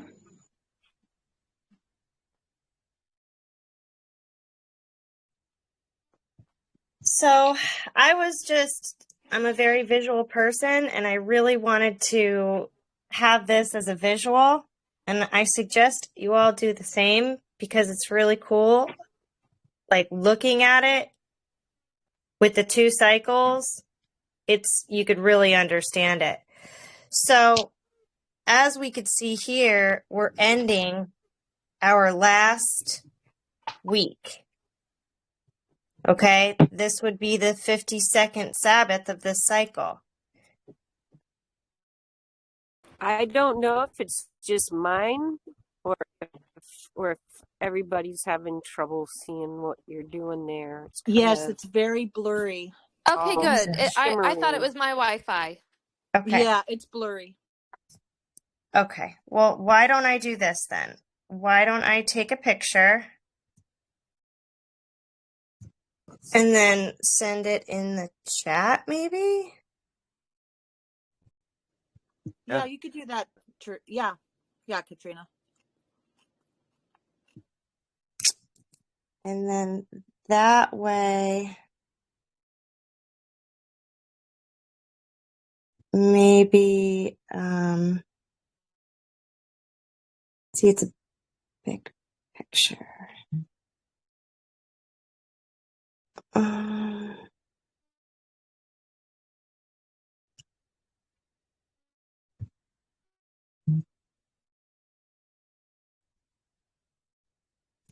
Yeah, Because it was I good. think that this is going to be able to maybe do something with the death, burial, and resurrection too.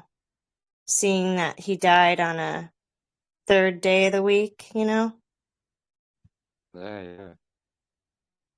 And it was really clear at first, like when you first had your camera on. Oh, really? Yeah, like it was Yeah, I was. maybe turn So, off and on your camera again, and it okay. might get clearer. Okay. Well, I sent it in the chat. Um,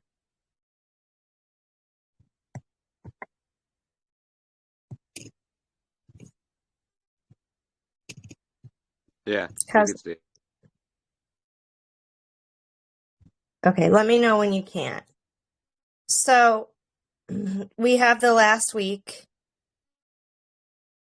of the counting of sevens, and then this is our monthly count. Okay, as we could see, 7, 7, 7, 7, and so on.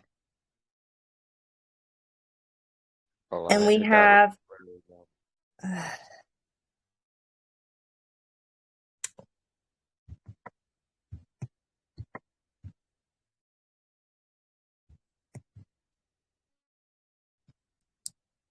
Yeah, that worked. and then now we have our months here.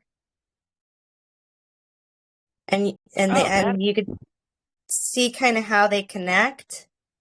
So we have the 28th day of that month. It's the 52nd Sabbath, right before the day 0. And then you get to back into holding creation week. And this is the day that the Gregorian people skip. So their cycle is going to go back to 1, 2, 3, 4, and 7 after 7. Okay. So when you take a look at it this way and you see creation week, 4th day, then becomes the 1st day. So with this cycle, we see that this is the intercalary day, the 31st. And then we have boom 1 because we skip. We take down the 0 in between 28 and 29. Still holding to this count. Is We're it just just dropping. me, or is it just my phone?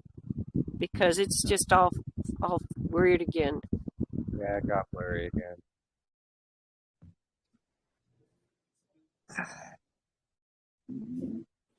Now it looks fine. Now it looks good. Now. Okay. So do you see how the 22nd Sabbath or 52nd I'm dyslexic. Do you see how the 52nd Sabbath is held right before day 0? And it goes skips and then 29, 30, 31, and then boom, day 1 of the year.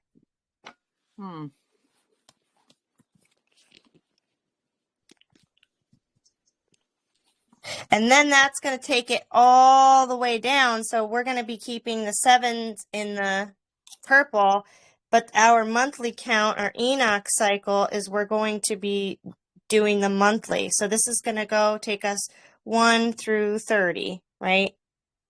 But in this case, let me try to take it off and put it back on again. So in the case, so now we could see here that Passover is on the third day of the week, right? Now, do we know in the canon that it's the third day of the week? No. Didn't it say that he died in the midst of the week? I mean, I don't know if that means third day, but it does say midst of the week, right? Yes, Well, it does. He would have died on the fourth day, the 15th. Yeah, so I mean, it's midst of the week, right? That's the midst of the week Yeah. because it's the day 4. It's like right in the middle there. And then 3 days and 3 nights. And he arose when, Jeremy? He rose on the Sabbath just at sunset as the Sabbath was ending. The same time he would have died on day 4 of the week. You know? Yes. Making it an equal 3 days and 3 nights. Exactly. So I don't think that Jackson... Jeremy, did you send Jackson your article about the death, burial, and resurrection? Because I don't think he believes that he was killed on the 15th. You might have to talk about that tonight. Yeah, that's fine. And Ooh, I yeah, don't that's a think good point. No, I sent him my main article, and it has a link to that article on my main article. But we can bring it up to me. I would maybe text him now and like say, hey, brother, could you go over this real quick before the meeting? I would like to discuss it or something like that, because I think that is one of the telling points that we're going to have to make with him to prove this particular calendar, because if he ate the Passover, he died on the day that Abraham was going to sacrifice Isaac, and Messiah is literally the, ram that got caught in the bush. And then it just proves out I that... think that'd be good, because he throws out John. John, you hear that? I'm sorry I interrupted Ellie, you're breaking up. It's okay. You're breaking up, though. Oh, I'm sorry. No, and I really am glad that you came back. Yeah, my sister called, and I needed to listen to her for a while. No, it's okay, because I really wanted your interpretation before I forget, because I watched the video with you, and like after your presentation, it seemed like he just didn't get it. Right. I think he was confused on Ellie's message of I think he was confused on why Ellie was bringing up the falseness of the Gregorian. I don't think he understood why she was even going into it. Well, she was just trying to prove that the Gregorian calendars and the calendar of the time of Messiah wasn't the week like we would know it, right, Ellie? Right. And I think that because he still had that uninterrupted 7-day cycle, Saturday going in his head, this did not connect for him. That there's no way it was an uninterrupted cycling. So, how do you connect that? So he focused on other stuff. He wanted something else. But this, I think, worked really well for those of us who are willing to consider that it wasn't uninterrupted 7 days. Nobody, even some of the folks, he's been in this a long time, and he's studied all kinds of things. And he was saying, well, they're secular historians, and why would you bring that? But that's because it's I think that his thought process was limited by that Saturday thing. He's willing. Where do you think? Where do you think we should go, or like approach him, and just like kind of do your presentation maybe over, but with just using a few sentences? Do you know what I mean? Really summarize it up for him and say, this is what I said. And so that he could understand that when we're talking about the week being changed, we're seeing that there was even 10 days. And Miranda, you could probably go over this part when we're seeing the 10 days were taken out of the calendar. So how could there be a continuous cycle of sevens when there was so much change? And that's the reason why that Ellie pointed all that out, was to show the history of how the calendar was being But I observed. think maybe he was distracted. Maybe he didn't listen to you all in full, but to maybe, kind of go back in there and give him more of an incentive to perhaps watch it over again by giving him a little short and sweet summary of what your intentions were throughout the whole thing. And again, Miranda, you could even probably come in and prove about the 10 days that were added, removed, something like that. And I think that would... Yeah, 10 days added in 1582. Right. And so the thing though that I was conditioned with from the time I was really tiny is that it went from I don't remember, a Tuesday to a Wednesday or something. So they said the weekly cycle didn't change, even though the dates changed. It went from like October 3rd to October 13th or something. It was so I'm not sure how that would support that. Well, actually, that could be the whole argument itself, because again, everybody's so focused on the names of the days of the week and not the numbers, and we need to be focused on the numbers and not the names. If the numbers are changing, that's a serious problem.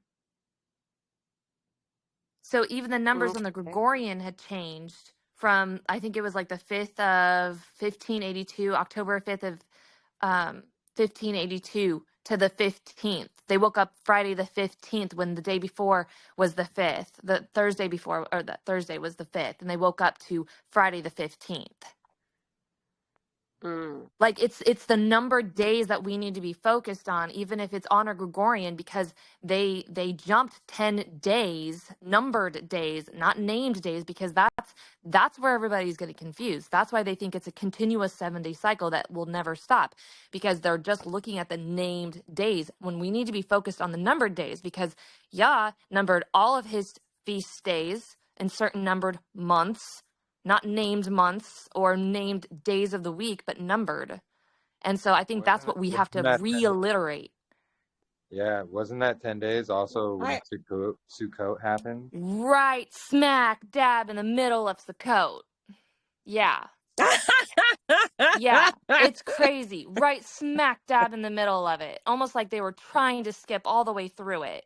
Like it never happened.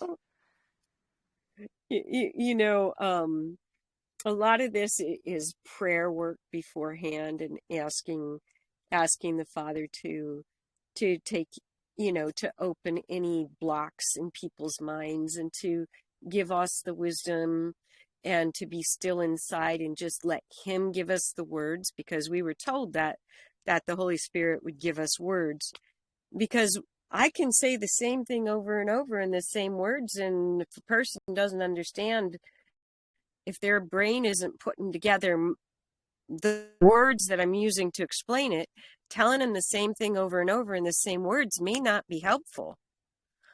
But he can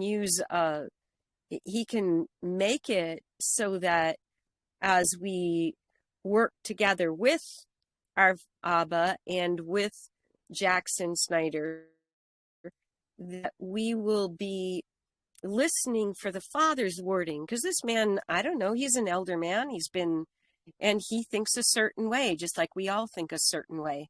And whenever I get stuck, it's just like, okay, yeah, sure, thank you, could you try that again?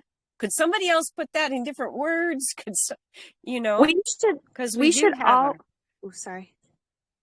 should also probably touch base with the fact that he doesn't believe in ending at 364 and the importance of ending at 364, because he thinks that the calendar is just for the feast. So once we have our feast days after Sukkot, the calendar just doesn't matter. So it doesn't, but I think it's important that we probably gather up the scriptures that says we need to have 364 days only, and the importance of why, because when that last Sabbath hits, we need that divider day to separate the year. Not even the Right. last And Sabbath, he but is intrigued by that idea of not having intercalary.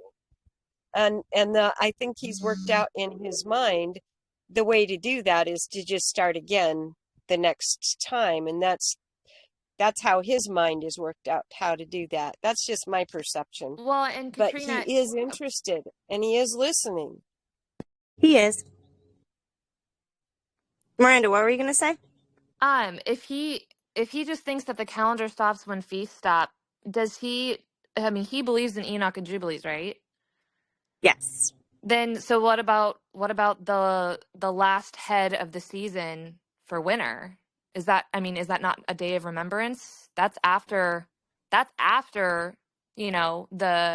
feasts of the year, but that's still a day of remembrance. Yeah, that last intercalary day right before day one.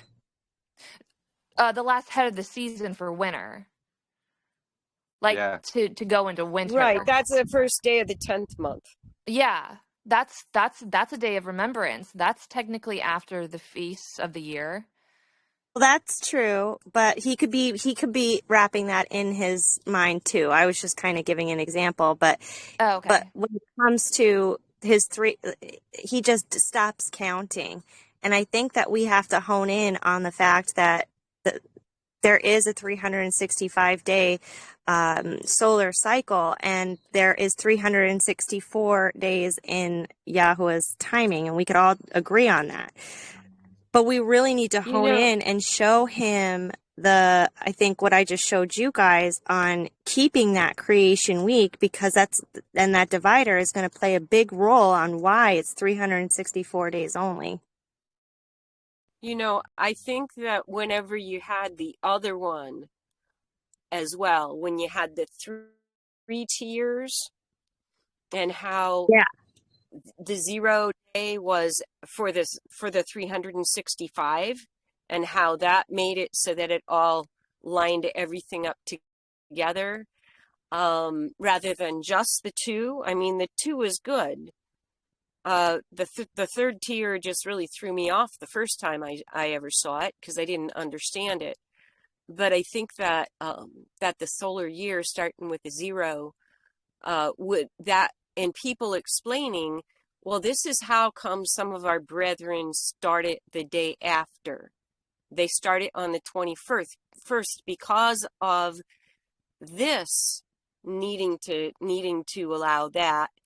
I don't know. I'm praying for wisdom because I believe that he's actually listening and considering. And I don't want us to be so zealous that we don't hear what he's really meaning by what he's asking instead of just the words, if that makes sense to you. That's what I was just going to ask you, how we should come right out of the gate. So do you think that maybe we could ask him first what his, Yeah, I do. I think it would be well to ask him where his thoughts are, where his concerns are, and then the Spirit would lead each of us as far as knowing. And I think first, just because, I think first that Jeremy should be the one asking him, and then Jeremy should be listening in his spirit, and if the Father's giving him to answer it, and if not, he can say, I think so and so, or so be able to answer that and have it more of a more orderly, so that way we're not just jumping in and he's still trying to process. I mean Jackson, he's still trying to process and get a handle on what he's asking Jeremy, and he's trying to focus on Jeremy's answer, and then other people are jumping in, and we're not necessarily getting the direct understanding of what he's asking. And I think Jeremy gets that better than we do, even though he doesn't answer as quickly. Sometimes, not all the time. Sometimes we're right on too. But Yeah. but anyway, that's my thoughts on that. Since you asked me directly, I'm answering directly. Well, I think that's why Katrina asked if everybody in the group could try to come in and listen to it. Yeah. And, I think that's a good idea is, I can ask him all the questions and, get his thoughts. And, if something comes up, I could say like, oh, hey, Katrina has a great visual. She's able to show you, for example, and then, you could show your visuals that you got there. Or, Yeah, I could definitely walk through those visuals, I think, pretty well now as I've been practicing with my videos that I have made. So I could walk through them. That's why I was going to say, should we start with just walking through that, and maybe it would connect the dots instead of jumping into so much of the questions. I could maybe try to answer those initially in walking it through the visual, because you could spout off all those scriptures all day long, but if you don't see what we're saying and see the two different cycles, it's hard. So And maybe that's why I'm saying, sorry. Oh, go ahead, Jennifer. I was just going to say, I think what would be good is to ask him where his question is. What is it that he wants to, or that he's having a hard time understanding, and then take it from there. Because I guarantee you it's probably going to be on the 0 day or divider day. But just ask him, hey, so, let's just ask, what questions do you have in regards to this calendar? Or, ask him what's on his heart in regards to this calendar. Right, because and then take he it from requested us. Right. Sorry. Well, right, we asked. We asked him. We said, hey, Jackson, I know that there's a lot of, crap circulating. He's getting a lot of, backlash. And Right. if there's anything that we could... honey. Oh.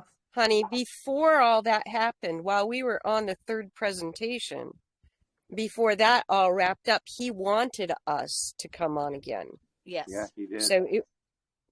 So he's the one that initiated. Exactly. He wanted us to come in again, and you guys might have done that afterwards. But I mean, I thought it was beautiful. He initiated and wanted us to come back. That's why I think we should ask. What is it that